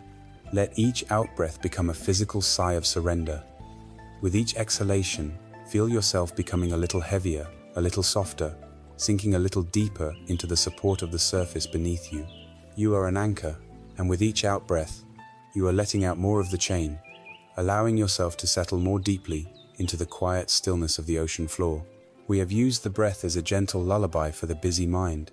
We have learned the kind and patient art of returning from our wanderings. We have rested in the simple, profound, and undeniable reality of our own life force, rising and falling. As the mind begins to settle, like dust in a still room, you may find that the surface chatter has quieted, but in this newfound quiet, You may also become aware of deeper, more stubborn emotional currents that remain. A persistent feeling of sadness, a lingering ember of resentment from an argument, a deep-seated worry about the future. We do not need to fight these feelings or force them away. Instead, we can now turn to a practice that does not just quiet the mind, but actively infuses it with warmth, with friendliness, with a healing balm. We can learn to generate a gentle, positive energy that can soothe these remaining pockets of discontent. It is time to learn the beautiful practice of loving kindness, the art of holding ourselves and all others in a heart of unconditional friendliness. Having calmed the body and quieted the mind with the gentle rhythm of the breath, we can now turn to the heart. In the stillness we have cultivated, we may become aware of lingering feelings, the subtle embers of the day's frictions, a spark of resentment towards someone, a cold pocket of anxiety about tomorrow, or the dull ache of self-criticism. Mindfulness allows us to see these states clearly. Now, we will learn the practice that actively heals them. We turn to metta bhavana, the cultivation of loving kindness. If mindfulness is the clear light that illuminates the room of our mind, metta is the gentle warmth that fills that room, making it a place of safety, comfort, and peace. It is the medicine of the heart, the direct antidote to fear, anger, resentment, and ill will. Metta is not the sentimental, conditional love of romance or friendship. It is a steady, unconditional goodwill, a sincere, benevolent wish for the well-being of all life, starting with our own. The practice of loving kindness must always begin with ourselves. This is often the most difficult step. We are trained to seek validation from the outside, and we find it awkward or even selfish to direct kindness inward, but we cannot offer a drink from an empty well. We cannot genuinely wish for others to be happy if we are at war with ourselves. And so, our first and most important task is to make peace within our own heart. I invite you now to bring your awareness gently to the center of your chest, the energetic space of your heart. You can even place a hand there if it helps to bring a sense of warmth and focus. There is no need to force a particular feeling. Simply hold the intention of gentleness. Now, begin to silently and slowly repeat a few simple phrases, offered to yourself with as much sincerity as you can muster. The traditional phrases are a beautiful starting point, but feel free to find words that resonate deeply with you. Let us begin. Silently, gently, offer these wishes to yourself. May I be safe and protected from harm. May I be healthy and strong in body and mind. May I be happy and truly at ease. May I live with peace. Repeat these phrases softly in your mind, like a gentle, internal lullaby. Don't worry if it feels mechanical, or if your mind argues with the words. That is just the inner critic, accustomed to its old job. Your task is not to believe the phrases instantly, but simply to offer them. You are planting the seeds of kindness in the garden of your own heart.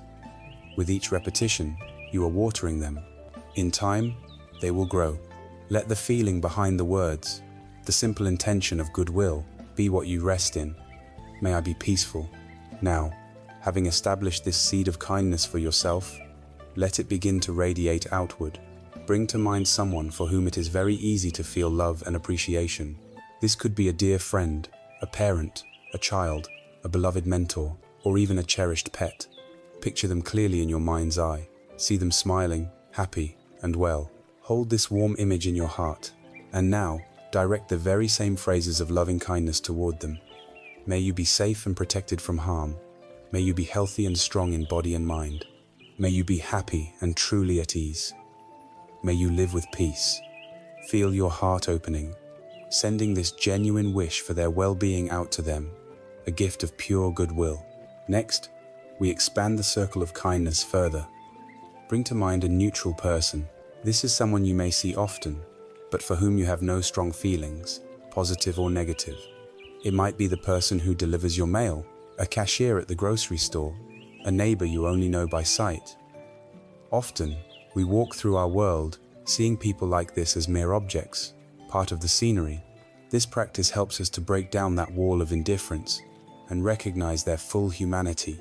Hold this person in your mind and recognize that they, just like you, wish to be happy and free from suffering.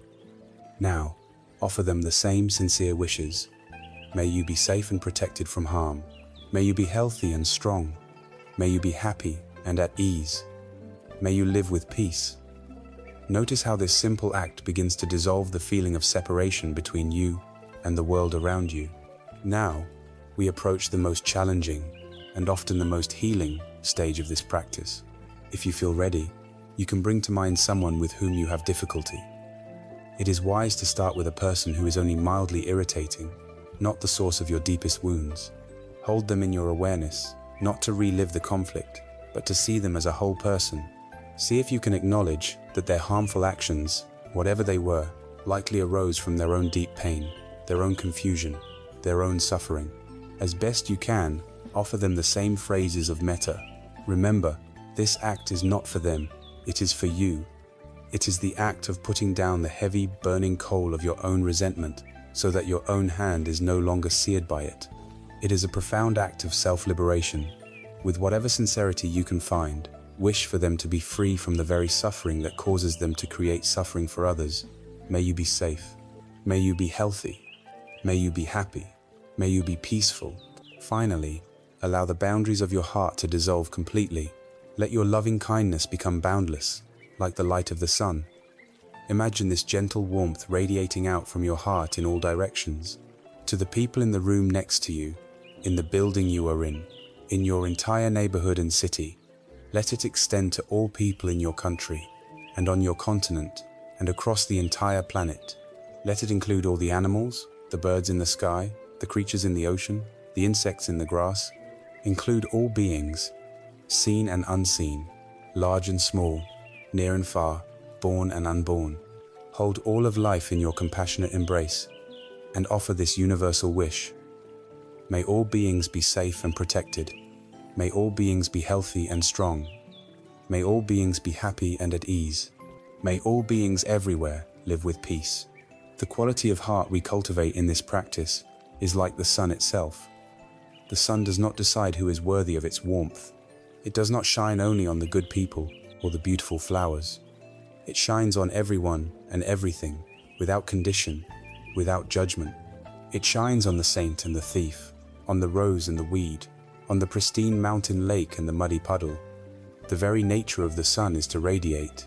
Our practice of metta is to learn how to connect with this radiant, sun-like nature of our own heart, steady, unconditional warmth that does not depend on whether others please us or agree with us. By learning to generate this warmth, we discover an internal source of peace and well-being that cannot be disturbed by the changing weather of our lives. This practice of offering loving kindness is a powerful medicine. It systematically replaces the cold, contractive states of mind like anger, fear, and resentment with the spacious, healing qualities of warmth, connection, and gentle friendliness. It is a profound form of forgiveness, especially when offered to those who have caused us pain. This practice softens the heart and prepares the ground for a deep and final release. To make this release even more complete and intentional, we can now engage in a specific, formal act of letting go before we drift into sleep. We can create a quiet, personal ritual of forgiveness, a conscious closing of the day's emotional accounts, ensuring that we do not carry the debts and grievances of today into the fresh, new potential of tomorrow. The practice of loving kindness has tilled the soil of the heart, creating a space of warmth and softness where the hard, bitter seeds of resentment can finally release their grip. Now, we will engage in the sacred and deeply practical act of consciously pulling those weeds. We will create a quiet, personal, and intentional ritual of forgiveness, a conscious closing of the day's emotional accounts, so that we do not carry the debts of today into the fresh start of tomorrow. Before we begin, it is crucial to understand what forgiveness is and what it is not. Forgiveness is not a sign of weakness. It is not about condoning harmful behavior or saying that what happened was okay. It is not about forgetting, nor does it necessarily mean you must reconcile with the person who hurt you. Forgiveness is a profound act of self-love. It is a gift you give to yourself. Holding on to anger, resentment, and a desire for revenge is like grasping a hot coal with the intent of throwing it at someone else. You are the one who gets burned. Forgiveness is the simple, wise, and courageous act of deciding to open your hand and drop the coal, not for their sake, but for yours, so that your own hand may heal. It is the act of putting down a heavy backpack full of stones at the end of a long day's hike, so that you are finally able to rest. Let this ritual unfold in 3 gentle stages. The first step is to offer forgiveness to others. I invite you now to let your mind gently scan back through the day that has just passed. Allow any moments of friction, hurt, or irritation to arise in your awareness without judgment. Perhaps it was a sharp word from a colleague, a thoughtless action from a loved one, a moment of being ignored or misunderstood. It could be something large, or something as small as being cut off in traffic. Hold the image of the person or people involved gently in your mind. Now, instead of replaying the event to fuel your anger, see if you can look at them through the lens of wisdom and compassion we have been cultivating. Remember that this person, just like you, is a complex being, seeking happiness and trying to avoid suffering. Remember that their unskillful action, whatever it was, almost certainly did not arise from a place of peace, contentment, and clarity. It arose from their own stress, their own fear, their own confusion, their own deep-seated pain. They are trapped in the prison of their own conditioning, and out of that suffering, they created more. Seeing this, not as an excuse, but as a tragic reality, you can begin to release your personal grievance. Silently, from your heart, you can offer these words as a declaration of your own freedom. For any harm you may have caused me today, whether you meant to or not, through your words, your actions, or even your thoughts, I now, as best I can, offer you my forgiveness. I will no longer carry this burden of anger for you. I will no longer drink this poison. I release you. I release the story, and I sincerely wish you peace. Take your time. Allow anyone who needs to be forgiven to come to mind, and with each one, repeat this act of release, feeling a stone being removed from your backpack with each offering. The second stage of this ritual is to humbly ask for forgiveness. This requires an honest and gentle look at our own behavior. With the same compassionate awareness, now scan through your own actions of the day. Look for any moments where you, out of your own pain, your own stress, your own inattention, may have caused harm to another.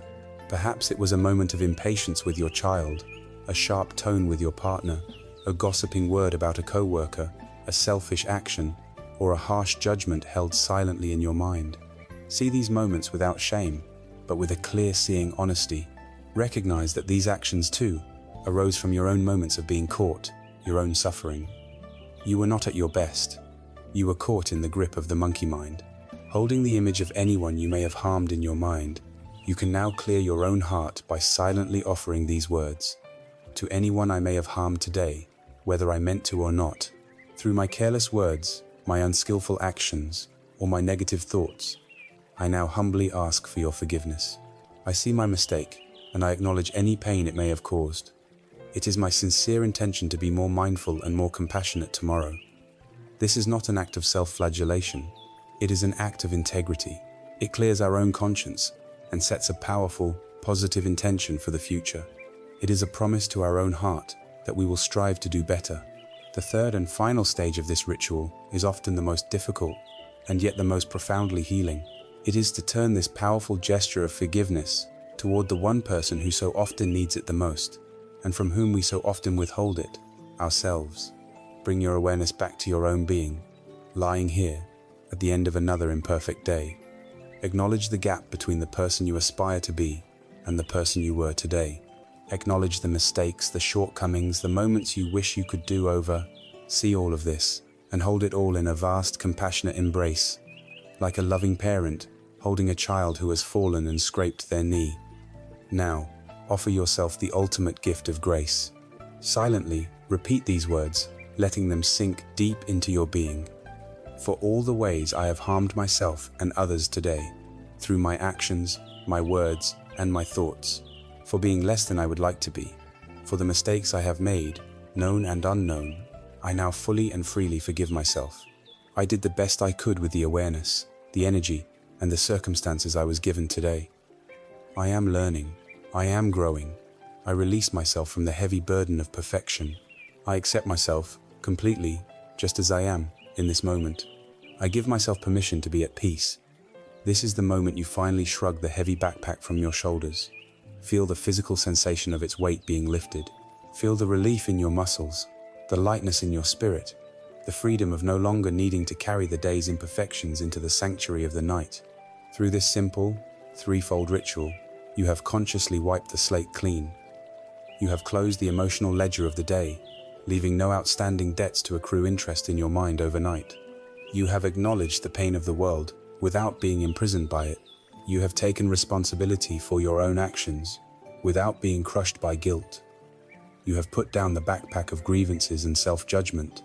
Having emptied your hands of the heavy stones of resentment and regret, you may notice that they are now open, light, and ready to receive. You have created a space, a quiet emptiness where negativity once resided. The most skillful and joyful way to fill this newfound space is with the gentle, positive, and healing energy of appreciation. Having cleared away what was wrong with the day, we can now, with a clear heart, turn our attention to what was right. We can shift our perspective from a mindset of lack and complaint to one of abundance and wonder. We are now ready to practice the beautiful art of gratitude. Having emptied our hearts of the heavy stones of resentment through the clarifying ritual of forgiveness, we find ourselves in a new inner landscape. It is a place of quiet spaciousness. Our hands, once clenched around our grievances, are now open. The vital question becomes, what will we now attend to? The human mind abhors a vacuum. Left to its own devices, it will quickly find new worries, new problems, and new dissatisfactions to fill the space. And so, we must consciously and skillfully direct our attention. We will now shift our gaze from what was wrong with the day to what was right. We will pivot from a mindset of lack to one of abundance. We will actively cultivate the beautiful, mind-altering, and profoundly healing quality of gratitude. To understand the power of this practice, we must first recognize a fundamental feature of our own minds. For sound evolutionary reasons, our brains are wired with what psychologists call a negativity bias. Our ancient ancestors, living in a world of constant physical threats, survived because they were incredibly good at noticing what was wrong. The one rustle in the bushes that might be a predator was far more important to notice than the 99 beautiful flowers. This survival mechanism is still deeply embedded in our neurology. Our minds are like Velcro for negative experiences and Teflon for positive ones. At the end of the day, we don't lie awake obsessing over the 10 things that went right. We are haunted by the one thing that went wrong. We remember the single critical comment far more vividly than the dozen compliments.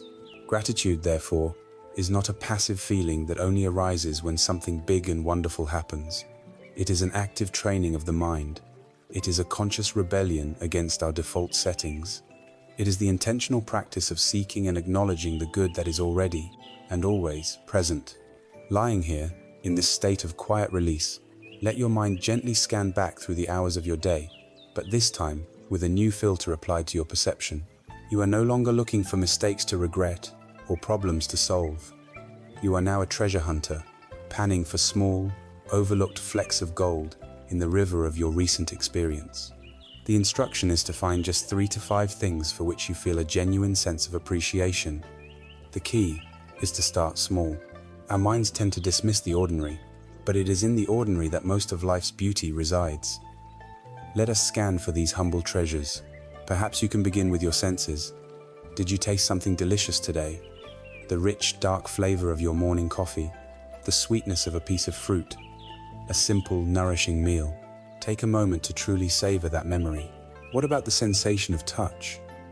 Did you enjoy the feeling of a hot shower, the comfort of a soft sweater, the warmth of the sun on your skin as you stepped outside? Let your mind recall the sound of a favorite song, the melody that lifted your spirits for a moment. Perhaps it was the sound of rainfall, or the simple quiet of an empty room. Now, consider moments of connection, however fleeting. Did a friend send you a kind text message? Did a stranger offer you a small, unexpected smile? Did you share a moment of genuine laughter with a family member or a colleague? Perhaps you felt a simple, uncomplicated connection with a pet, the feeling of their warmth and presence. These moments are the true fabric of a well-lived day, yet they are so easily forgotten. Consider also the miracle of your own body, this vessel that carries you through life. Can you feel a flicker of gratitude for your lungs, which have been breathing for you all day without any conscious command? For your heart, which has been beating steadily, a faithful drum, more than 100,000 times since you woke this morning? Can you feel a simple appreciation for having a bed to rest in, a roof over your head, a sense of physical safety. In many parts of the world, these are unimaginable luxuries. There is a simple story of an old beggar who sat on a street corner for many years. His only possession in the entire world was a small, cracked wooden bowl. Every day, some people would pass him by, and others would drop a coin or a piece of bread into his bowl. And every single night, before he would go to sleep on his thin mat, he would hold the empty, cracked bowl in his hands, and he would thank it. He would say, "Thank you, my good bowl. You have served me well again today. Because of you, I was able to receive nourishment. You are a wonderful bowl." He did not curse the bowl for being small or old or cracked. He did not complain that it was not filled with gold or fine foods. His gratitude was not dependent on what filled the bowl. His gratitude was for the bowl itself, for its simple, reliable capacity to receive. We are so often like this. We are obsessed with what is filling our bolus salary, our status, our list of achievements, and we are constantly anxious that it is not enough. The practice of gratitude teaches us to appreciate the bowl itself, our own life, our own body, our own consciousness, our fundamental capacity to experience this world. This simple shift in perspective moves us from a constant sense of lack to a deep and abiding feeling of abundance. To make this practice truly transformative, we must move it from a mere thought to a felt sense in the body. An intellectual list of blessings has some benefit, but the real power of gratitude lies in its emotional and physical resonance. From the few treasures you have unearthed from your day, choose just one to focus on now. Perhaps it is the memory of that shared moment of laughter. Do not just think the thought, "I am grateful for that laugh." Try to embody the memory. Bring the scene back into your mind. Hear the sound of the laughter. See the smile on the other person's face. And now, notice what happens in your own body. Can you feel a warmth spreading in your chest? Can you feel a slight softening around your heart? Perhaps a gentle, involuntary smile forms on your own lips. This feeling, this physical sensation of warmth and softening, this is the energy of gratitude. Let yourself marinate in it. Let it be the final feeling that permeates your being before you drift off to sleep. By practicing gratitude, we consciously rewire our minds for happiness. We train our attention to see the good that is already here, instead of obsessing over what is missing. We shift our entire energetic frequency from one of anxiety, complaint, and lack to one of peace, contentment, and abundance. We learn to fall asleep, not by counting our problems, but by counting our blessings. Having settled our accounts with the past through forgiveness, and having filled the present moment with the warmth of gratitude, there is only one territory left to address before we can completely surrender to rest: the uncertain landscape of the future. Our minds, even now, may be starting to drift towards the worries and the to-do lists of tomorrow. To complete our practice of letting go, we must now learn how to relate to the future with wisdom, releasing our anxious grip and trusting in our ability to meet whatever comes. We have come so far on this inner journey tonight. We have made peace with the day that has passed, clearing away the thorns of resentment with the balm of forgiveness, and illuminating the darkness with the gentle light of gratitude. The past has been released. Our minds are quieter, our hearts are warmer. Yet, even in this peaceful state, the ever-restless mind has one last territory to which it loves to flee, one final frontier of anxiety. It loves to leap ahead, out of the calm of the present moment, and into the imagined landscape of tomorrow. As we lie here, the mind begins its frantic work as a nervous fortune teller, a worried stage manager for a play that has not yet been written. It unfurls the scroll of tomorrow's to-do list. It rehearses difficult conversations. It plays out catastrophic scenarios. It becomes entangled in the endless, looping thicket of what if. This mental time travel, this projection into a future that does not yet exist, is the final barrier that stands between us and a night of deep, restorative rest. We sacrifice the actual, tangible peace of this moment for the futile and exhausting attempt to control an imaginary one. From a wise and compassionate perspective, worry is a profoundly unskillful use of our life's precious energy. There is an old saying, "To worry is to suffer twice." When you lie in bed at night, agonizing over a difficult meeting that is scheduled for the next day, you are experiencing the full emotional and physiological stress of that event right now.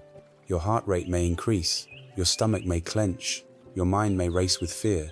You are suffering the meeting in your imagination.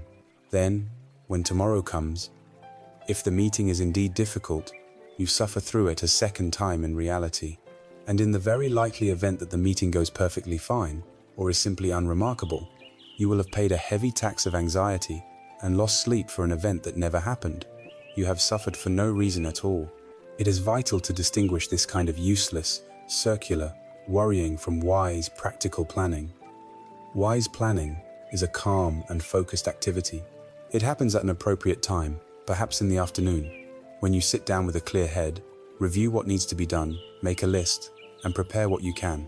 It is a finite, productive act that leads to a feeling of preparedness, after which you can let it go. Useless worrying, by contrast, is emotional, repetitive, and unbounded. It happens at 3 o'clock in the morning. It does not seek solutions. It only seeks more things to worry about. It is the mind spinning its wheels in the mud, digging itself deeper and deeper into a rut of anxiety. So, how do we skillfully relate to the future without being consumed by it? The practice involves 2 simple, yet profound, steps. Set a wise intention, and then completely release the outcome. First, gently allow an image of the day to come, to enter your awareness. Acknowledge what it might hold: a challenging project, a busy schedule, a necessary conversation.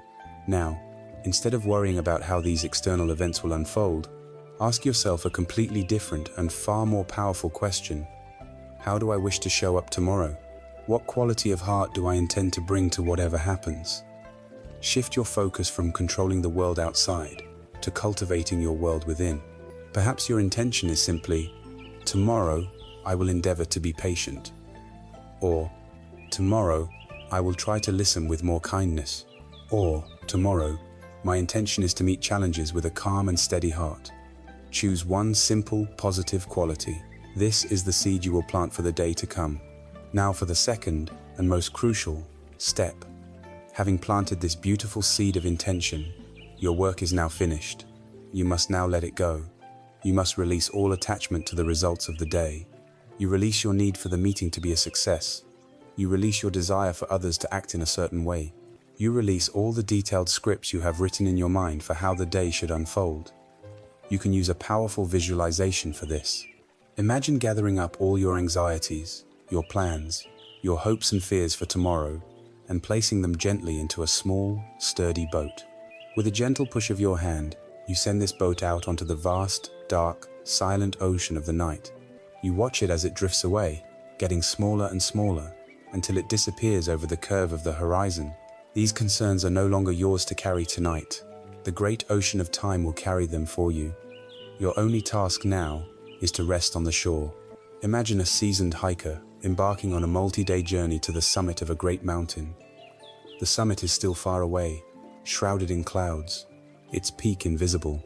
If this hiker were to spend all their time and energy staring up at that distant, intimidating summit, consumed with anxiety about the treacherous ridges, the unpredictable weather, and the possibility of failure, they would be miserable. More than that, they would be clumsy. Their eyes would be on the distant future, and they would trip on the rocks and roots that are right in front of them. They would quickly lose heart and burn out. The wise hiker, however, operates differently. They know the general direction of the summit. They hold it as their destination, but they bring their full, focused attention to the single step they are taking right now. They feel the solid ground under their boot. They ensure their footing is stable before shifting their weight. They pay attention to their breath, to the state of their body. They know that the entire epic journey to the summit is composed of nothing more than a long series of these simple, well-taken, present moment steps. We are all this hiker. Tomorrow is the distant, cloud-covered summit. Our worries and to-do lists are the rocks at our feet. Our practice tonight is to stop staring anxiously at the peak. Our practice is to bring our full, gentle attention to the single step we need to take right now. And that step is the step into deep, healing rest. Our only job in this moment is to rest well. By doing so, we are performing the most skillful preparation for tomorrow possible. We are allowing our body to heal, our mind to clear, and our resilience to be restored. We are trusting that by taking care of the present moment, we will have all the strength, clarity, and resources we need to take tomorrow's steps when they actually arrive. By consciously releasing the past through forgiveness and gratitude, and now, by releasing the future through wise intention and letting go, we arrive fully and completely in the only time that is ever real, the sacred space of the present moment. Here, in this quiet sanctuary, stripped of the ghosts of yesterday and the phantoms of tomorrow, we can finally encounter the most fundamental truth of our existence, a truth that underlies every breath, every thought, every sensation. We can learn to stop fighting the nature of reality and instead to rest peacefully in its embrace. We are now ready to rest in the wisdom of impermanence. Having consciously released our grip on the past and let go of our striving for the future, we arrive, perhaps for the first time all day, fully in the quiet sanctuary of the present moment. And what is the most fundamental truth we discover here? We encounter the unshakable, universal law that governs all of existence, from the life of a distant star to the duration of a single thought. This is the law of anicca, or impermanence. Everything changes. Everything is in a constant state of flux. There is nothing in this world, within us or outside of us, that we can grasp onto and say, this will last forever. In our culture, this truth is often met with fear. We build our lives in a desperate attempt to create permanence, to find solid ground, to achieve a lasting security. The idea that everything is transient can feel profoundly threatening, as if the very floor beneath us is unstable. But the wisdom of the Buddha invites us to a radical and liberating reframing. Impermanence is not a threat to our happiness. It is the very condition that makes life, growth, healing, and freedom possible. It is not a cosmic flaw, but a profound blessing. Let us observe this truth directly, in our own immediate experience, as we lie here now. Bring your attention to the stream of your own thoughts. Notice how they arise as if from nowhere, flicker in the space of your awareness for a moment, and then dissolve, only to be replaced by the next. You cannot hold on to a single thought. The mind is not a frozen block of ice, it is a flowing river. Now, consider the emotions you have felt today. The flash of irritation you felt at a red light this morning, where is it now? The moment of warmth you felt from a kind word, where has that energy gone? Feelings are like the weather, constantly shifting and changing. The emotional climate of this moment, whether pleasant or painful, is not your permanent state. It, too, will pass. Bring your awareness back into your body. Feel the subtle, ever-changing dance of physical sensations. The warmth in your hands may give way to coolness. An itch may arise. Command your full attention, and then vanish completely. Every single cell in your body is in a constant process of change, of dying, and being reborn. You are not the same physical person you were when you first lay down in this bed. This truth of impermanence is the most powerful medicine for the suffering that keeps us awake at night. That heavy knot of anxiety you feel in your chest, the one that feels so solid, so real, so permanent. Bring the light of this understanding to it. See that it, too, is a temporary phenomenon. It is a cloud passing through the sky of your awareness. Because it is impermanent, you do not have to fight it. You do not have to wrestle it into submission. You do not have to believe its story, that it will last forever. Your task is simply to breathe, to watch, and to allow it the space to change, as it inevitably must. The pain of today is not a life sentence. It is a passing storm. This understanding does not magically eliminate pain, but it changes our relationship to it entirely. We stop struggling against it, and in that cessation of struggle, we find an immense and immediate relief. A beautiful way to visualize this is to imagine that your core awareness, that silent, knowing part of you that has been present throughout your entire life, is like a vast, open, brilliant blue sky. It is boundless, luminous, and fundamentally, unshakably peaceful. Now, imagine that all of your experiences, your thoughts, your emotions, your memories, your plans, your bodily sensations are like the clouds that drift through this sky. Some days, the sky is filled with dark, heavy storm clouds of anger, grief, or fear. The winds may howl and the lightning may flash. Other days, there are light, wispy, beautiful clouds of joy and excitement. Sometimes the sky is obscured by a grey, hazy fog of confusion and doubt, and sometimes the sky is perfectly clear. But notice this crucial truth. No matter how dark or violent the storm, The clouds never damage the sky. The sky is not stained by the blackest cloud, nor is it permanently improved by the most glorious sunset. The sky's nature is to simply provide the space for all the weather of life to arise, to be, and to pass away. Our practice is to learn to identify not with the fleeting, ever-changing clouds, but with the vast, stable, accepting sky of awareness itself. We are not the anger. We are the space in which anger is happening. We are not the anxiety. We are the awareness that is feeling the energy of anxiety. When we learn to rest as the sky, we are no longer afraid of the weather. In fact, the very act of falling asleep is our nightly masterclass in impermanence. Every night, we are invited to perform the ultimate act of letting go, an act of profound and instinctual trust in this law of change. In order to fall asleep, you must surrender everything. You must release your conscious, thinking mind with its plans and worries. You must release your firm grip on your identity, your name, your history, your sense of self. You must let go of the entire world, with all its sights and sounds. Sleep is a small, nightly death.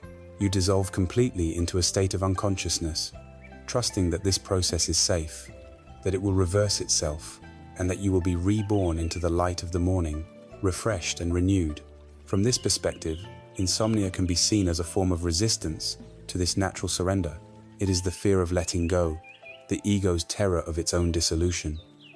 By consciously reframing sleep as a practice, as a willing surrender to the tide of impermanence, we can change our relationship to it. It is not an enemy to be conquered, but a gentle current to float upon. We can allow ourselves to dissolve into the darkness of rest, knowing that this temporary death of the waking self is precisely what allows for the rebirth of a new day. Resting here, now, in this vast, sky-like awareness, we can finally cease our struggle. We can stop fighting reality. We accept the natural, constant flow of all things. Pain arises, we watch it.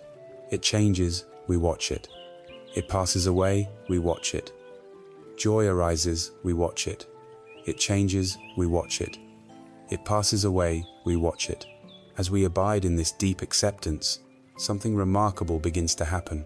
The frantic chatter of the mind, the desperate effort to control and manage and fix, begins to quiet down.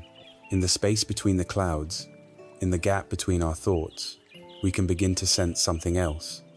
It is not an emptiness, but a profound fullness.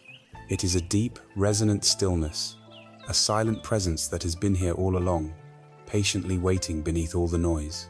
We are now ready to attune our inner ear to this subtle frequency, to listen for the sound of inner silence. As we rest in the vast, sky-like awareness of impermanence, watching the clouds of thought and feeling drift by without resistance, we may begin to notice something truly remarkable. Our attention, for most of our lives, has been completely captivated by the noise. We have been fascinated by the drama of the clouds, their shapes, their colors, their speed. We have been so focused on the content of our minds that we have completely forgotten the context in which it all appears. Now, we will gently shift our focus. We will begin to listen not for the thoughts, but for the spaces between the thoughts. We will listen for the silence that holds all the noise. This is not the acoustic silence of a soundproof room, the mere absence of vibrations hitting the eardrum. It is a silence that is far deeper, a silence that is alive.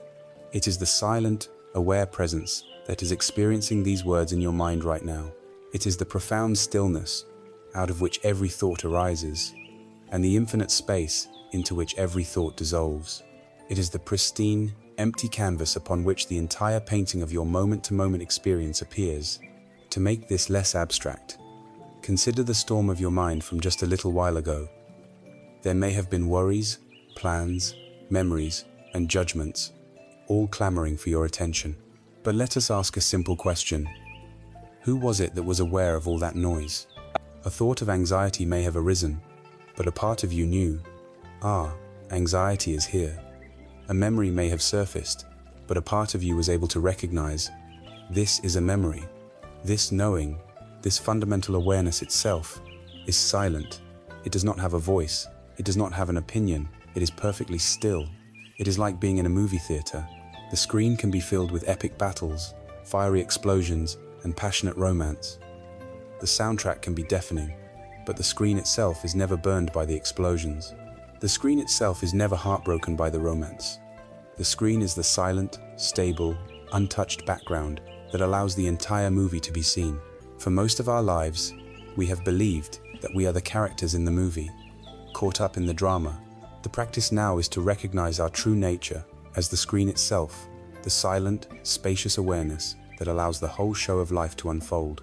This awareness was present when you were a small child, experiencing the world for the first time. It is present now as you lie here.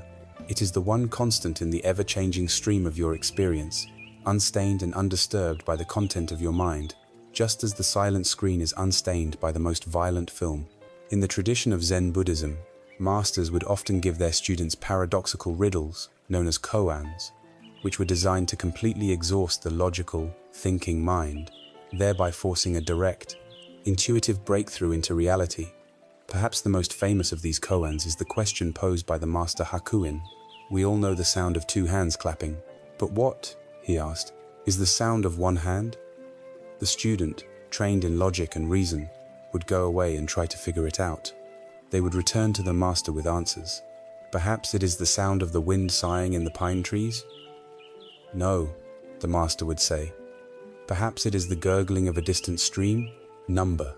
The student would try to find an answer in the world of sounds, bringing back more and more poetic examples, but the master would reject them all. Finally, after months or even years of fruitless effort, the exhausted student would give up thinking. They would simply sit, and for the first time, truly listen. They would listen past all the sounds of the world, past the chatter of their own mind, and they would begin to hear the profound, vibrant silence out of which all sounds are born. The student would then return to the master, bow deeply, and say nothing, and the master would smile and nod, because the student had finally heard it. The sound of one hand clapping is the soundless sound of pure, undivided presence.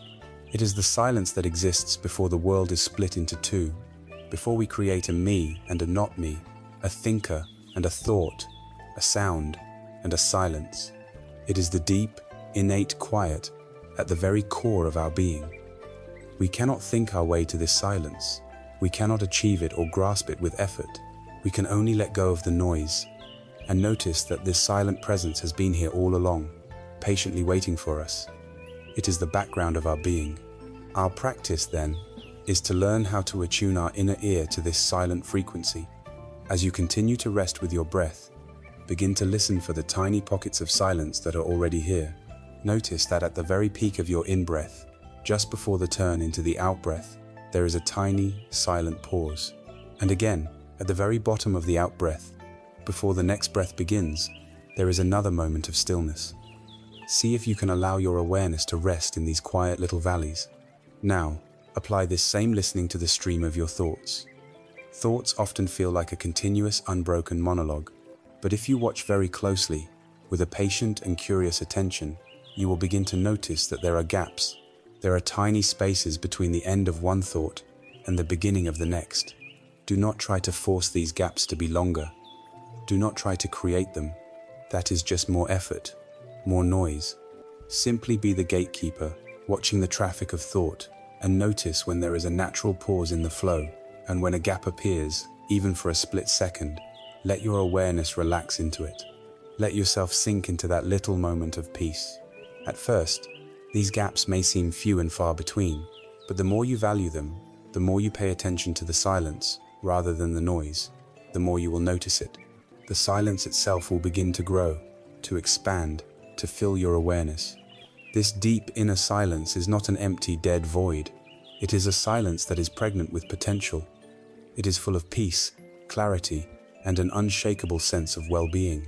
It is the ultimate sanctuary, the place where all our practices releasing the body, calming the breath, forgiving the past, embracing the present, and accepting the flow of life converge and find their true home. Having cultivated all of these individual, skillful means, we are now ready to weave them together into a seamless and personal, nightly ritual. We can now create a sequence that is not a rigid chore to be completed, but a loving and compassionate act of self-care, a personal ceremony for gracefully and completely letting go of the day. We have journeyed far on this inner pilgrimage tonight. we have explored the vast and often turbulent landscape of our own minds and hearts. We have gathered a collection of powerful and gentle tools: the grounding anchor of the body scan, the calming rhythm of the breath, the release of forgiveness, the warmth of gratitude, the wisdom of letting go of past and future, and the deep peace of resting in silence and impermanence. Now, the time has come to weave these separate, golden threads into a beautiful and coherent tapestry. We will learn how to create your own personal, nightly ritual for letting go of the day. This is not about adding another complicated chore to an already demanding life. On the contrary, it is about creating a sacred and protected space, a deliberate and loving pause between the world of doing and the world of being. It is a ceremony of closure, an act of profound kindness you offer to yourself at the end of each day. What follows is a suggested framework, a flexible sequence that incorporates the elements we have explored. Think of it as a recipe that you are encouraged to adapt, to add your own spices to, based on what your heart needs on any given night. The logic of the sequence flows from the gross to the subtle, from body to mind to heart. The first step is arriving and grounding. Just as you would not begin to cook a fine meal without first clearing and cleaning the kitchen counter, you cannot begin the subtle work of the mind without first grounding yourself in your physical form. Begin your ritual by arriving in your body. A brief body scan, even for just 2 or 3 minutes, serves this purpose perfectly. It is a conscious act of re-inhabitation, a way of saying to yourself, I am here, in this body, in this bed, now. This practice gently draws your scattered energy out of the chaotic world of thought and anchors it in the solid, tangible reality of the present moment. The second step is calming the waters.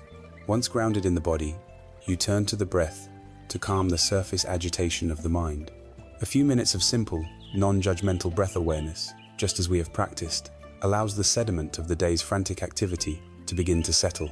The water of the mind becomes clearer, less murky, preparing you for the deeper work to come. You are not trying to stop the waves, but simply to stop churning the water, allowing it to find its own natural stillness. The third step is clearing the day's accounts. With a calmer mind and a grounded presence, you are now in a perfect position to skillfully review the day that has passed. This is the very heart of the letting go process. First, as we have practiced, you move through the ritual of forgiveness. You offer forgiveness to anyone who has caused you pain. You humbly ask for forgiveness for any harm you may have caused. And most importantly, you offer a full and unconditional forgiveness to yourself. You consciously release the grievances, the mistakes, the imperfections. You empty your hands of the day's burdens. Then, with those hands now open and light, you practice gratitude. You consciously scan your day for its small, overlooked gifts, and you fill the space you have cleared with the warmth of genuine appreciation. In this step, you are systematically taking out the poison and bringing in the medicine. The fourth step is planting a seed for tomorrow. Having made complete peace with the day that is now in the past, you can turn your attention, just for a moment, to the day that is to come.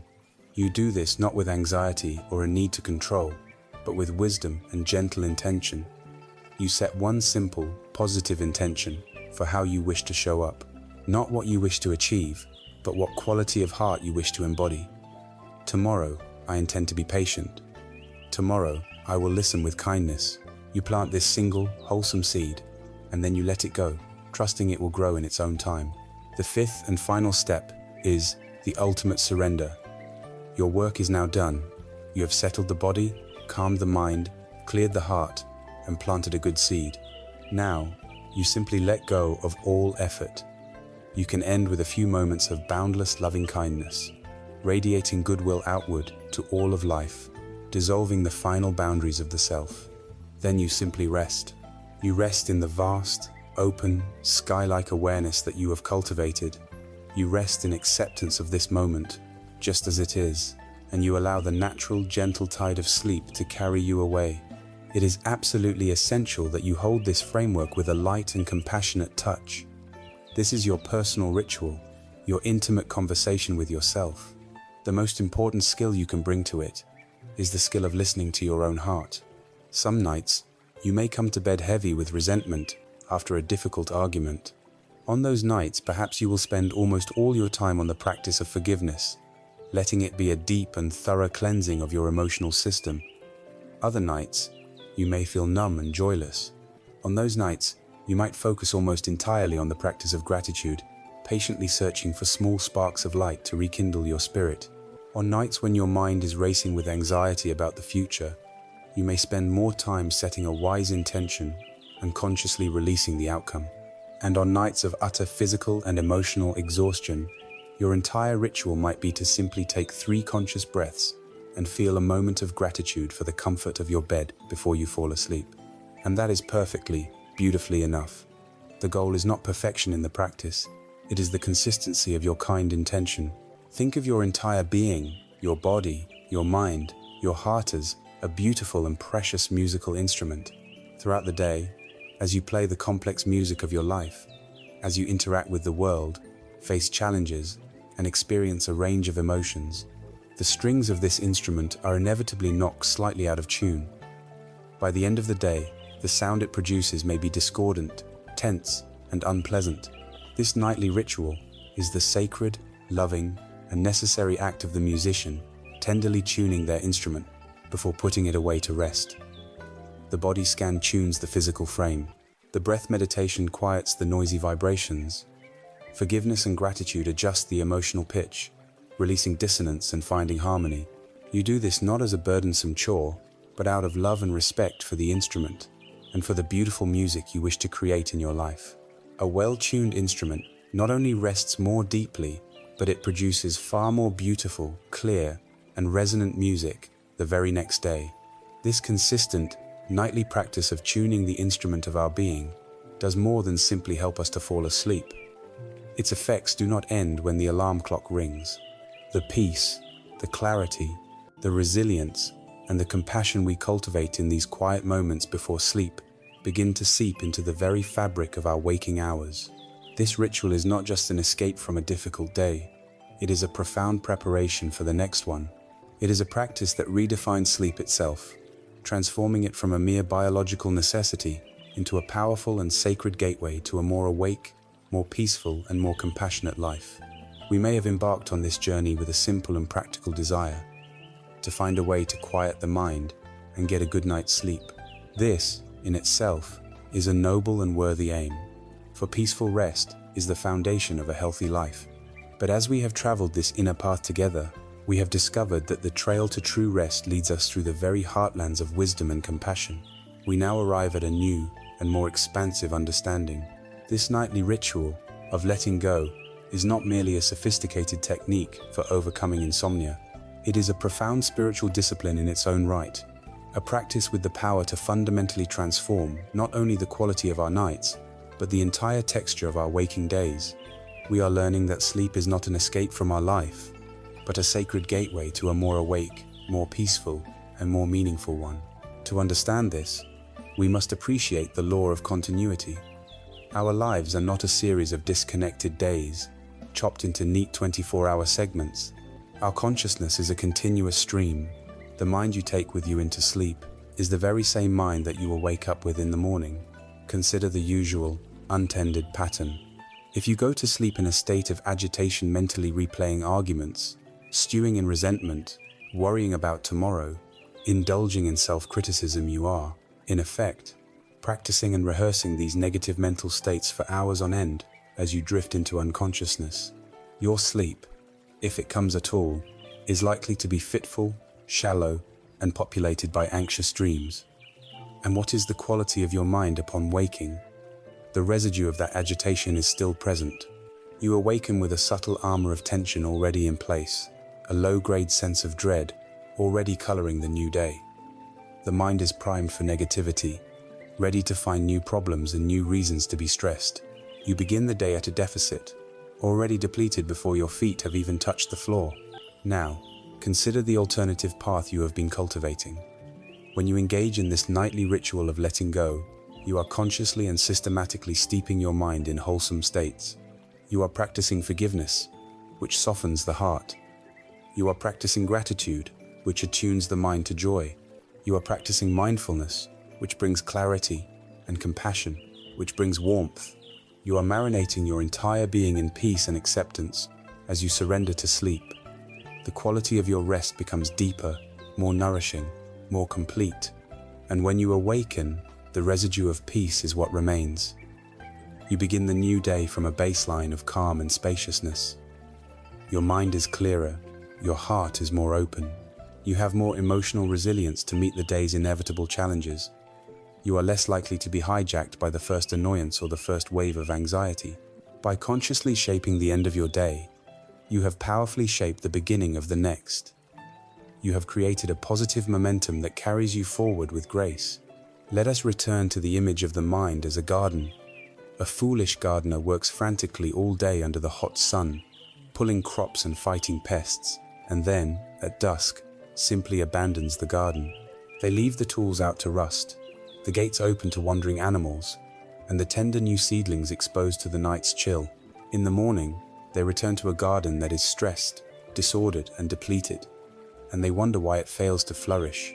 The wise gardener, however, knows that the quiet work done in the cool of the evening is just as vital as the active work of the day. After the sun has set, they take a slow, loving walk through their garden. They gently pull the weeds of resentment and complaint that have sprouted during the day. They offer the cool water of gratitude to the thirsty plants of joy. They carefully cover the delicate seedlings of their new intentions, protecting them from the darkness. They leave their garden in a state of peace, order, and readiness. And what is the state of this garden in the morning? It is refreshed, vibrant, and covered in a gentle dew, perfectly prepared to receive the life-giving light of the new day's sun. This is precisely what we are doing with our nightly ritual. We are becoming wise gardeners of our own minds. We are not abandoning our inner world to the chaos of the night. We are lovingly tending to it, ensuring that when the sun of a new day dawns, our consciousness is a fertile and receptive ground for peace, clarity, and wisdom to grow. Every time we engage in this practice, we are participating in a form of deep mental repatterning. From the perspective of neuroscience, we are actively forging new neural pathways. Every time you choose to meet a difficult memory with forgiveness instead of resentment, you are weakening the old, ingrained habit of bitterness and strengthening the new, wholesome habit of release. Every time you consciously scan your day for things to be grateful for, you are actively counter-programming the brain's negativity bias and building its capacity for joy. Every time you gently return your wandering attention back to the breath, you are weakening the compulsive habit of distraction and strengthening the vital muscle of mindfulness.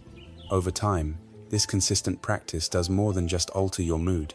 It begins to alter your very character. You become, by nature, a more patient, more compassionate, more grateful, and more peaceful person. Not because you are effortfully trying to be, but because you have consistently and lovingly cultivated these qualities in the fertile ground of your mind, night after night. Ultimately, this path completely redefines the act of sleep itself. It ceases to be a mere biological function, a passive state we collapse into out of exhaustion. It becomes the final, and perhaps most profound, spiritual practice of our day. It is our nightly training in the high art of surrender. It is a deep practice of trust in the universe and in the natural flow of life and death.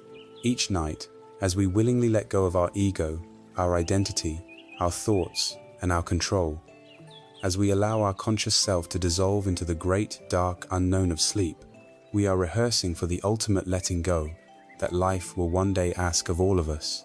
We are learning, in a safe and gentle way, to face the great impermanence of our own existence, not with fear and resistance, but with a quiet courage, a deep trust, and a peaceful heart. This nightly ritual, then, is far more than a way to end the day. It is a profound way to learn how to live. We began this journey together in the dark, in the restless quiet of 3 a.m, staring at a ceiling that had become a screen for the day's unresolved dramas. We felt like victims of our own minds, tossed on the relentless waves of thought and emotion. From that place of struggle, we embarked on a pilgrimage inward. We looked closely at the noise of the modern mind and the weight of its unfinished stories. We saw the great illusion of control that fuels our anxiety, and we explored the liberating truth that the self we so fiercely defend is as fluid and changing as a river. We were given a map, the 4 Noble Truths, which diagnosed our dis-ease and showed us the path to healing. And along that path, we gathered the most precious of tools: the clear light of mindfulness, the gentle warmth of compassion, the cleansing power of forgiveness, and the quiet joy of gratitude. We have learned to weave these tools into a sacred, personal ritual, transforming our bed from a battlefield into a sanctuary. We have traveled from being the passive subject of our day to becoming the wise and conscious author of our own peace. If there is one core message to carry with you from our time together, let it be this: peace is not a distant prize to be won when all of your problems are finally solved. It is not a sterile silence achieved by banishing all thoughts and feelings. Peace is a quality of being that can be cultivated right here, in the midst of life's inevitable messiness and chaos. It is the spaciousness of the sky that is not harmed by the passing of even the darkest storm clouds. Letting go of the day does not mean erasing its memory or pretending its difficulties did not matter. It is the conscious, courageous act of unhooking our hearts from the emotional charge of what has already passed. It is the release of resentment, the surrender of regret, and the abandonment of the futile need to control what is already done. It is the simple, intelligent decision to lay down a heavy burden at the end of the day so that we may be free to rest. You do not need anything outside of yourself to walk this path. You do not require a special room, a particular belief, or permission from anyone. The tools for your own liberation are already in your possession. The steady, calming anchor of your own breath is with you in this very moment. The vast, open sky of your own awareness, that silent presence that has witnessed every moment of your life, is always and already here. The capacity for kindness, for gentleness, for compassion resides in your own heart, waiting patiently to be awakened. The power to find peace, to let go of this day, and to rest in a deep and healing way tonight does not lie in a different future or a more perfect circumstance. It lies within you, right now. It is found in the gentle rhythm of your own breathing. It is found in the quiet presence of your own awareness. And it is found in the simple, courageous choice to be kind to yourself. May you be peaceful, may you be at ease, and may you rest well.